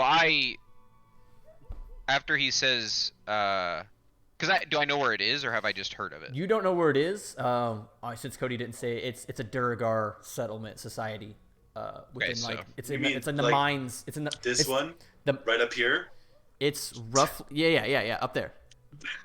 That's the Diacre Mountains. It's the Yeah. the Duragar society settlement is it's basically like the mines of Doomgore. It's like think of Moria but like Duragar. Yes. I know that it's at least in those mountains, like not the exact location. Yeah, you don't know the exact location. But you've heard of Doomgore. You know it's a Duragar settlement in the mountains, like in the so that's. So I know it's, but do I know it's in that specific mountain range at the very least? Yeah. Okay. Overall, So not far. after he says that it's in the Diacre Mountains, Anarion kind of, his stare kind of goes wide for a moment. He like he's seen a ghost almost. What's wrong with you, man? Nothing. He's right. It's not that far of a journey. We could probably make it. Okay, I mean then I guess that sounds like what we're gonna go with. I mean, yeah, all I needed to know is how far away it was, man. Yeah, thanks. So let's go to the Diacre Mountains, I guess. You still But- don't know how much time. You could have a minute No. on that thing. Oh man. But like, first I think we should like go explore the city because I haven't really spent much time in big cities, and I think it'd be like super fun. And it might also be worthwhile to see what we can See, do as a with the money. ticking time bomb, I want to go Let's go shopping. play around with this thing. Hey guys, I know I just pulled the Oh, pin on this no. grenade, but I'm gonna continue to hold the lever for a little bit and just wander around town. Such an interesting dynamic. Like this conversation is like. Now before we go, I just really like to explore the city. Like. Can we have a beach episode Let's real go quick? to the mall. I appreciate the furbolg of the party. For sure. Holy shit. But like, man, if it's gonna explode in a minute, we're not gonna make it there anyway. I don't think a few hours is gonna do us in. Yeah, that's kind of my argument that I was saying with, the like how far it was away, but okay. Anyway. Well, Well, if we give it to Ontero, we have no idea what he'll do with it. Yeah, I'd Right. prefer not like handing a massive like weapon of destruction to some guy who we don't necessarily know or really trust. I mean, Well, besides the fact that he did like unturn me into a statue, that was like kind of cool. But like maybe his boss is not a good guy. Cody, read the 4th paragraph of what I sent you. Okay. All due respect, Iljor, I understand you haven't. Most of your time is spent away from civilization in the woods. Yeah. I understand this is a new, crazy environment for you, but I feel like this. If this is the route we're going to take, it should be done with Yeah. haste. Okay, yeah, I'm also gonna be honest, Nerion. It's also like 8 p.m. at nighttime. It's And we really just woke not up. the greatest time. Yeah, but traveling at night is not the greatest idea. I honestly really don't feel like being ambushed by bandits on the road. I kind of think it'd be a good idea for us to at least. We killed a small army of undead and a basilisk. I think we can handle a band of bandits. Okay. we Yeah, do also have that is kind some of very fair. good Okay. capabilities in the dark. You've kind of got me there. I am blind as a bat in the dark, though. Okay, have you ever considered that even though I live in a forest, that I might be afraid of the dark? Okay, did Aren't you you ever a fire consider druid? that? Feel that your fear of the dark should outweigh your fear of that, and I look to the amulet. Okay, you know what? These are some really good points, guys. Yeah, Although, maybe okay. At least this. We should probably stock up on potions again before we. I agree. that We should stock that up would on be good. supplies before we leave town. Yes, that sounds like a very normal thing to do. Jeez. Can't a guy just get a Although little bit of I fun don't city know if a exploring general going? store or if a smithy will be open for our needs. I mean, we don't really need a smithy. It's more of an alchemy Uh, shop. well, I was gonna say smithy because I might have to change my armor up, Yes. find a better fit for myself. So me we well. should spend the night in the town and leave in the morning. See, guys, Yeah, it's almost like I came up with a great idea anyway. So we that should would go depend. outside and explore the city. Only 8 p.m. Stores could still be open. We could go take a look around at least. We all just got a bit little rich, just a little rich. Yeah, see, A that's small like my whole rich. point. I have a This is like the need. most money I've ever had in my life. We're in the upper lower class at the moment. Well, Yeah. middle. Yeah. But, We yeah. still don't own we homes, all right? consider it a Center- little rich. center class. Yeah, we're like, all right, let's go. None of us We're have in some any Section 8 property. housing right now, okay? Yeah. None of us own any property that isn't currently attached to our being. So I do. Yeah. your mother does. Nuh-uh.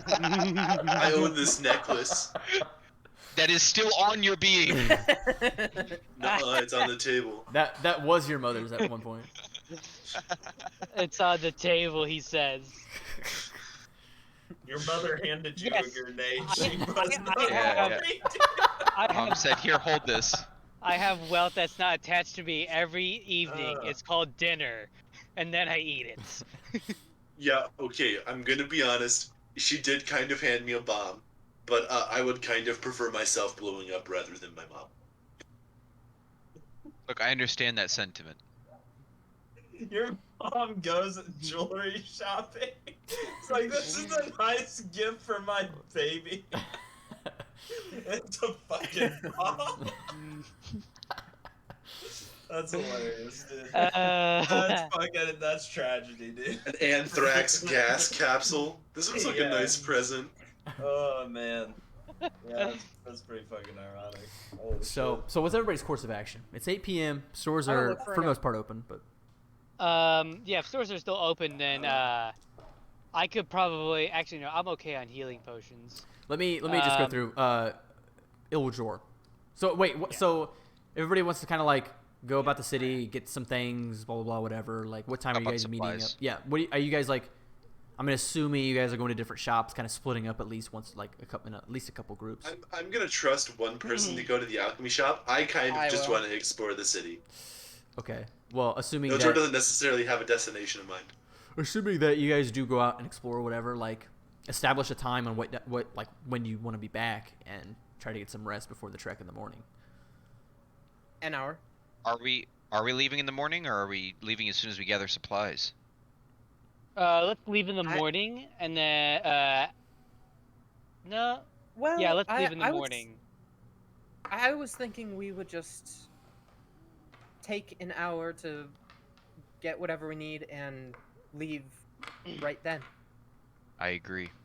And do we have any matter of transport out of the city as well?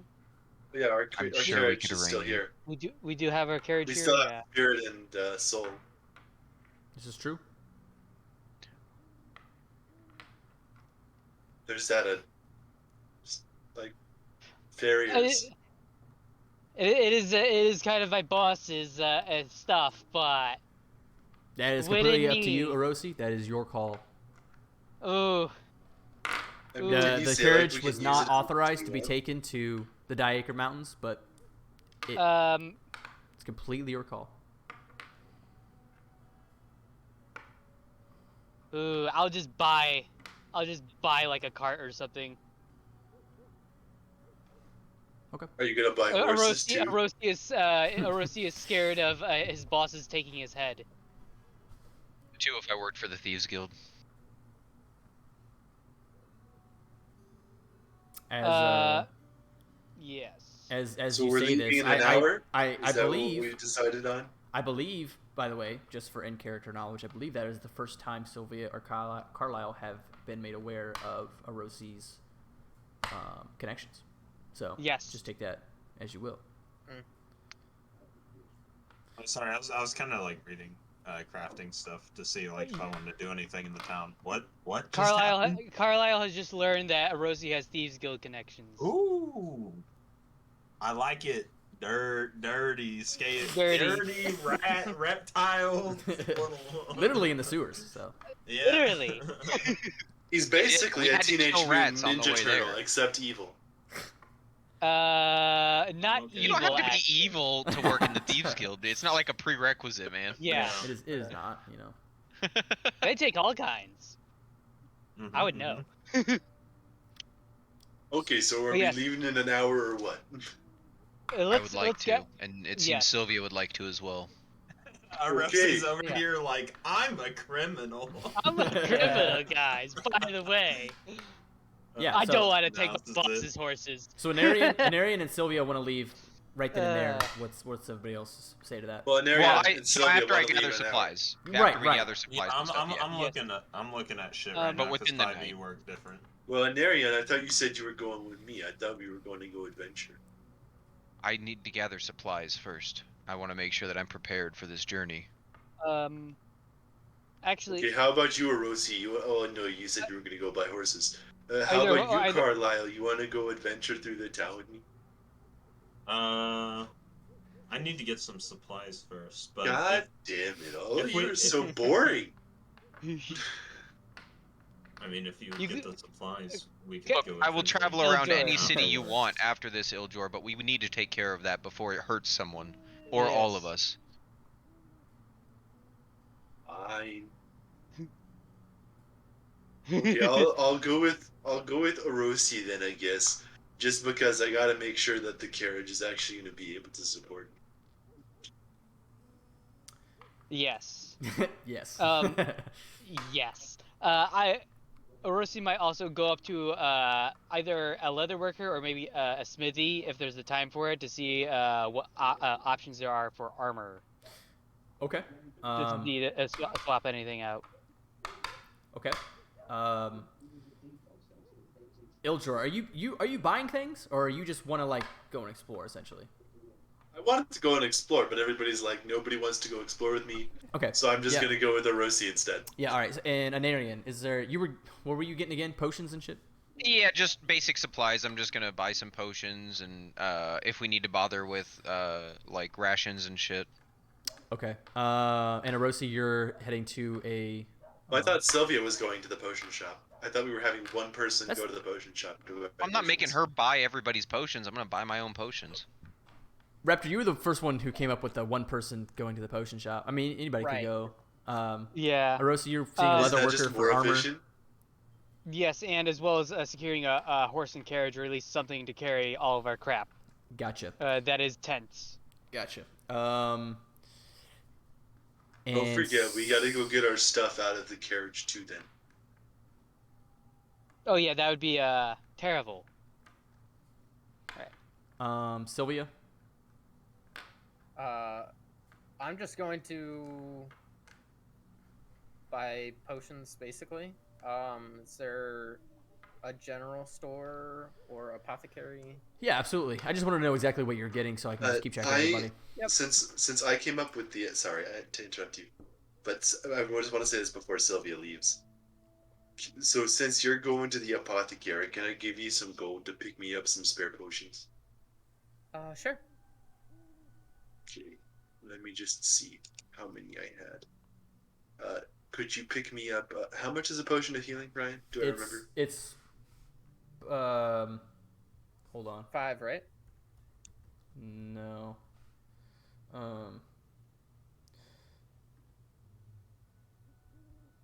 They're pretty expensive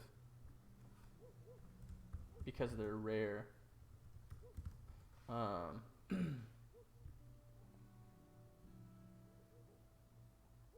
Damn, that rarity is really legendary. Holy shit.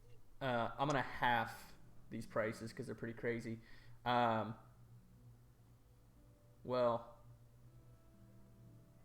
Yo, this would take fucking forever. What? Bro, Ryan, I kind of want to talk it out with you in the private thing. potions of healing. Nah, once everyone's done with their stuff. He's trying to make some crazy ass shit. All right, yeah, we'll get to it offline. I'm trying to get to crafting, and dude, this shit is mad fucking hard. Holy shit. Doing what? Just magic items. Oh yeah. Yeah, you have to have. That's what the wizard be doing.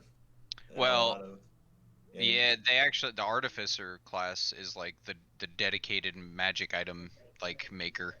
Yeah, you can if you have spell slots, and I guess you can make scrolls proper- and shit. Yeah. Yeah, you gotta find people that know like how to make the item you're talking about. You gotta learn it, and then you gotta like spend GP and hours making it based on its rarity. Yeah. But something I thought was very simple is like actually takes a lot of fucking time to make. We'll get to it. We'll get to it offline. Potions of healing, regular healing, which I believe is the 2d4 plus 2, is 25 GP. How Greater. do we afford so many, Ryan? Huh? Because We bought a lot. I bought a couple for people. Yeah. I mean, we only had a hand like under 10 between You, the whole you guys party. also found some too there, so consult Yeah. your notes. You may have some. You may not need to buy as many as you need, but I think I used the only one I found. yeah. Okay, just buy one for me. I'm gonna also just buy one for now. You said 20 GP, right? 25. Okay. Of course.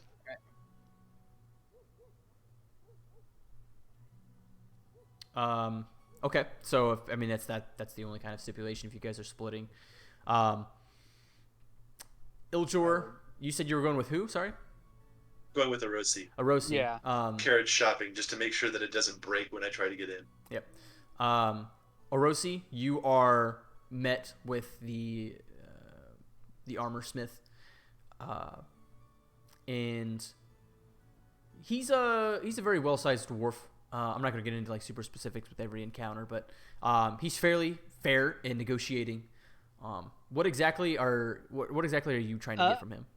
A piece of medium armor or something. So I didn't realize for the 5e rules that you do not get a dexterity bonus for AC when you're wearing heavy armor. It's just straight up no dexterity bonus.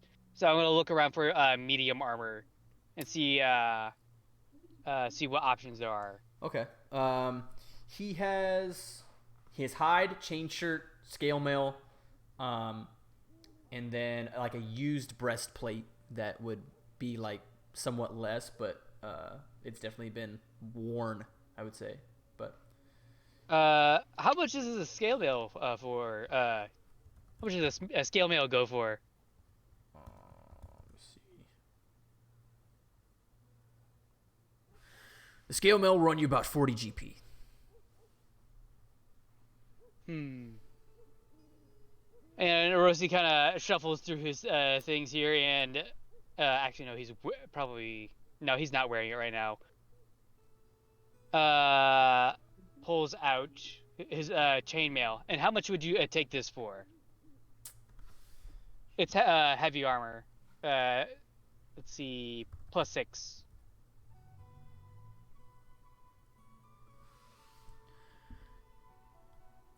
You're wanting the scale mail, and you're going to give me chainmail. Correct? Yes. Of course, we're gonna trade. Some money's gonna trade hands, of course. Naturally. Well, let me take a look. As he gives a visual assessment. I'll take the scale mail. Or sorry, I will take the chainmail and reimburse you 20 GP for the difference. All right. It's a deal. Okay. You take the scale mail and hand over the chainmail, and you receive 20 GP.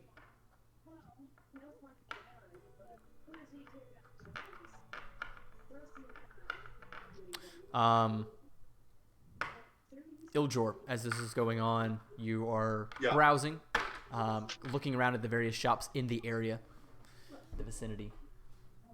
I'm not sure exactly if you intend to buy anything. Any interesting like small shops? Like I don't know, like I almost want to say like antique shops, kind of. You know, like something small, like kind of out of the way. You know, Okay. just exploring. Yeah, let me think on that a little bit. Sure. As you look in the area, Anarian. Yeah. Potions, right? Yeah, I'm just gonna buy one healing potion. Okay. And then just like some rations so that we have food along the way. I don't think we really need anything else for traveling since Arosi's getting the cart. Yeah. Assuming that rations come, you will really only have to worry about rations in the journey, not necessarily like afterwards. Yeah. You know, I really Yeah, only make yeah. rations for like you guys are journeying. So the 25 GP for the healing potion. Yep. And then whatever rations are per book. It would take you about from Duluth to just get to the. Probably take about 2 days. Okay. 2.5 days to get to the to get to Thaldor at least, the capital. And then from there inquire as to Doomgar. Okay. So two and a half days of rations, however the book calculates that. Sylvia. So I'm gonna get 2 potions of healing and a healer's kit. Gotcha. And healer's kit. I believe it's 5 gold. Okay. I just wanted to make sure it wasn't like crazy, like super expensive. Okay. Yeah, 5 gold. Cuts down on the short rests. Carlisle. Yeah. Are you really just focusing on this item that you're trying to figure out how to craft, or? Yeah, I think that's kind of what he wants to start like learning to do, is make like really cool like artifacts and items. Okay. Are you So he fine? has, like first one in mind. Are you fine with kind of getting an idea together now and then making it later? I know what I want to do for the first one, but I guess it'd be something I'd have to discuss with you, because there are a few different crafting rules that people use. Like, I'd have to redo this. It's Yeah. kind of fucking nuts. Yeah, but what I'm asking is, like, are you fine with not making anything right now so that we can go over it later? Yeah. Okay, perfect. But I'd at least want to like inquire maybe to someone that might like be able to tell me Like the Arcane Guild? how to go about it. Okay, well, we can kind of retcon that in, and we can discuss it offline and kind of just say Yeah, you did it that's, during this time. that's fine. Yeah, Okay. that works for me. Perfect. Okay. Keeps the flow. If everybody's satisfied with their purchases thus far, Iljor, Yes. getting lost. Well, not really getting lost, but kind of moving down the street. You come upon a small. You come upon a small shop that's kind of smushed between two like vacant buildings, essentially. It's kind of like a. It's not one. It's like basically connected to these other shops, but this Like a very strip mall. kind of. But that's kind of like this kind of strip where you're at. The place is dimly lit, though it kind of seems like it kind of stands out a little bit amongst the two vacant dark buildings on either side. Stepping in, you're getting sense of like old books, old library. Very small, not a whole lot. Various like you. But like kind of cramped. Like I don't want to knock things over. Yeah, kinda. As if there's like walkways of like coming in and coming out. Like if you were to pass somebody, you would have to like make sure you didn't like like you said, knock anything over. Looking around, there's various dishes, various little knickknacks, various things that would be described as being very like classic, I guess, like within the last 20 years. Some even having the architecture of being maybe several hundred years.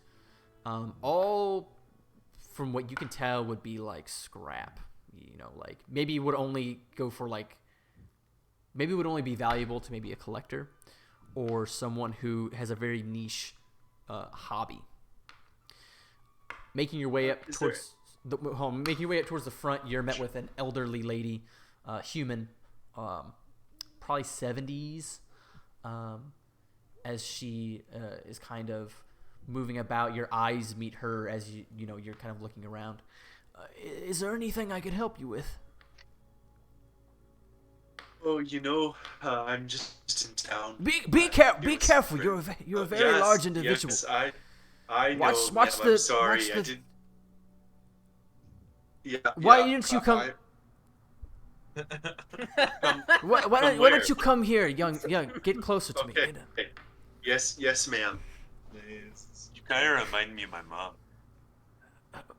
Okay. Was there anything specific you were searching for?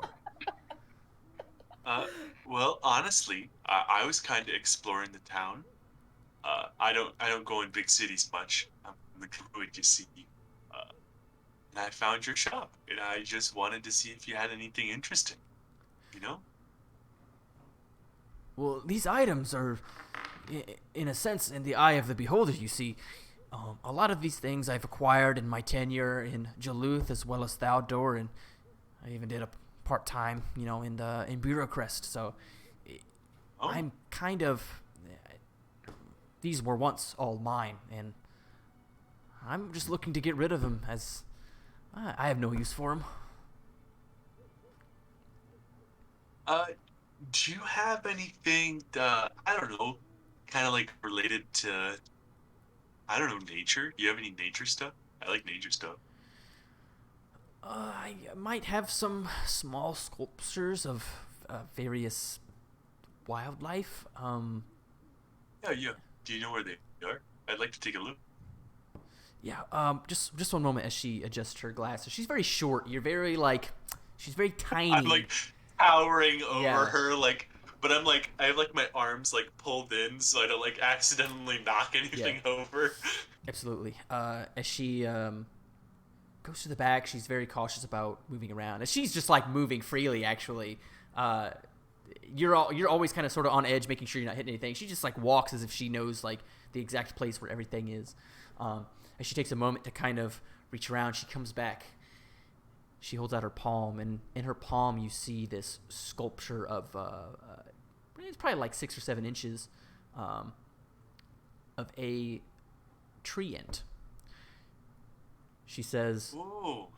"This individual here, I met, it was roughly 40 years ago in the Silverdale. I never got its name. I'm assuming you're familiar with treants?" Does he look familiar? He does not. But he looks similar to other treants in the sense that he might belong to a family that you might know, but he That himself... I might be familiar with. Yeah. Okay. I might have met his son or something. Or yeah, I interact with treants pretty regularly. See in the forest. I live in the Silverdale, you know. Oh, what brings you to Duluth? Oh, and like I said, I was visiting the city with some friends. Actually, we just got back from a quest from the Adventurers Guild this morning. Actually, we went over Wow. to we went over to that dwarven keep, you know, the one nearby. Uh, the Adventurers Guild needed some help cleaning it out because you know it had been infested with some pretty bad stuff. Well, I hope everybody's all right. Yeah, I did kind of get turned into a statue. You know, it wasn't very fun. I've got to be honest. But the Arcane Guild helped us out and got me all fixed up and square. So you know, it's all good now. Well, I mean, if you ever turn to stone again, you always have a welcome home here. Oh, that I'm sure you'd find a good home for me. I'm sure. But this treant I met some 40 odd years ago, he helped me maneuver when I had became lost. I sort of modeled the sculpture after what I can remember of him. And I do this kind of thing a lot. I meet people and I make art, so it's no sentimental value. But I mean, I don't know if you're interested. How much would you like? No, I'm absolutely interested. Trust me, I very much am interested. Something like how much do you want? Something like this. I'll be willing to let go for 13 gold. I don't think I'm gonna be able to. Oh, absolutely. I would absolutely love. You know what? Actually, I propose a little bit of a trade. Okay. What do you think? I pull out the spine of the basilisk. You motherfucker. Oh, what is that? This is a spine off of the basilisk that was inside that dwarven keep that I was telling you about. Now, I'm not going to give you the whole thing, of course. No, I couldn't do that. But I'd be willing to give you a piece of it for a discount. No offense, young man, but a piece of stone without its full form, you could pass that off as anything. I'll give you the tip of it. He doesn't understand what he's telling him. Just the Just tip? the tip. Ilger's about to give this old lady his tip. Fuck, man. Oh my god. Yeah. Like you see, like right here. Again, to reiterate, I just don't know how I would sell that as the tip of a basilisk spine, especially if it's been petrified. That's fair. I do suppose people wouldn't probably believe it too much. They'd probably just think it's a pointy rock. That is pretty unfortunate, you know. I kind of wish that I'd gotten to see it die, but I was too busy being a statue, you see. Yeah, no, I definitely would be interested in the statue.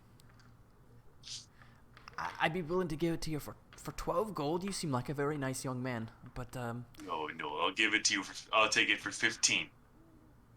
sounds like a deal. I greatly appreciate it. Exchanging the gold between you and the young woman. You know, I hope the rest of your tenure here in Duluth was as good as my first 30 years. Whew, it's been way too long. I'm sure you have much more interesting stories to tell, even than mine, with all the time you've had around the world. What is your name?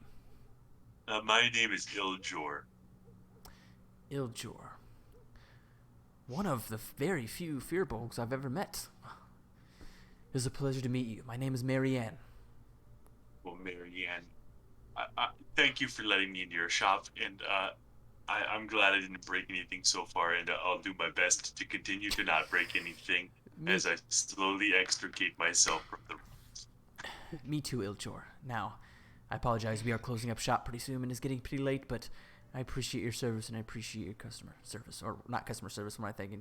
What am I thinking of? Your As a Your customer. employee service. no, there's a word I'm thinking of. Whatever. I'll think of it like Patronage? tomorrow. Maybe patronage, but it's like your manners of being like a patron here or something like that. Yeah, patronage. Yeah, You're maybe, a maybe good patronage. customer. Yeah, patronage maybe what I'm thinking of. Anyways, Uh, but yeah, Thanks for shopping. thank you very much. Yeah. As you step out, she eventually closes shop. You make your way back to the building that Arosi's in. Did I miss Iljor actually just like recapping what happened last session to this old woman? Kind of, yeah. basically. Oh, by the way, Arosi, so after you guys had you paid for your armor, or you exchanged your armor, Iljor had this interaction. You two and Sylvia, everybody kind of meets together after a while. Arosi, you had found a carriage sporting 2 horses, and you were able to strike up a deal. Since you don't technically need to buy it, the option of renting is still an option if you would like to go that route instead of just buying it. It's up to you. How much would buying cost? Let me see. Let me consult my notes. You're nuts?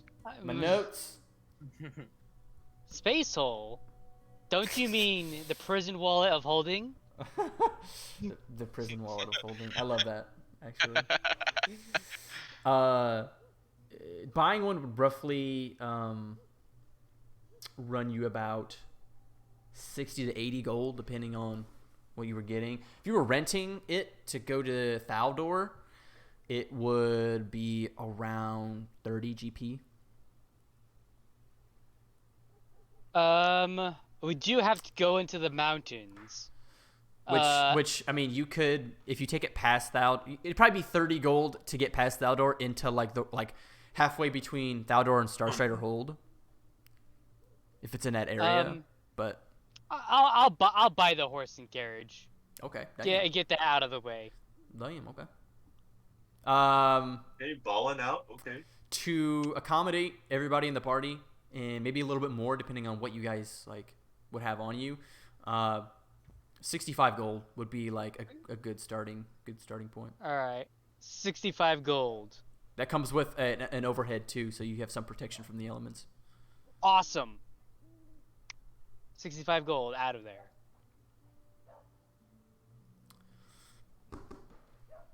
So what do we name the horses?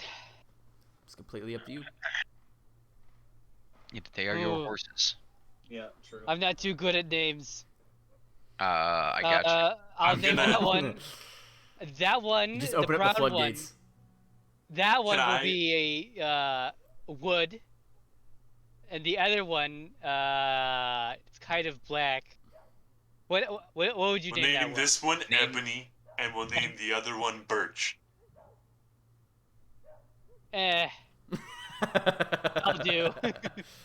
Whatever placeholder names you guys decide. Ebony and Birch. Ebony and Birch. I'll go with that. Harry Trotter and Pony Soprano. Purchasing the horse and carriage and loading up. The plan was to head out tonight, right, or in the morning? Or what was it? Right now. Once we get back together. Okay. Yeah. Absolutely right this minute. Yep. So you guys come back together. Go as fast as possible, I would assume. Yep. It's probably 10:30, maybe a little after 10 in that area. As you've loaded up your things into the carriage. And we have to stop back at Spirit and Soul and take the things out of that carriage. Okay. Yeah. That's on the other end of the city. You go pick up everything, and you guys exit the gates of the city, trotting off at full speed, off into the night. Mach 2.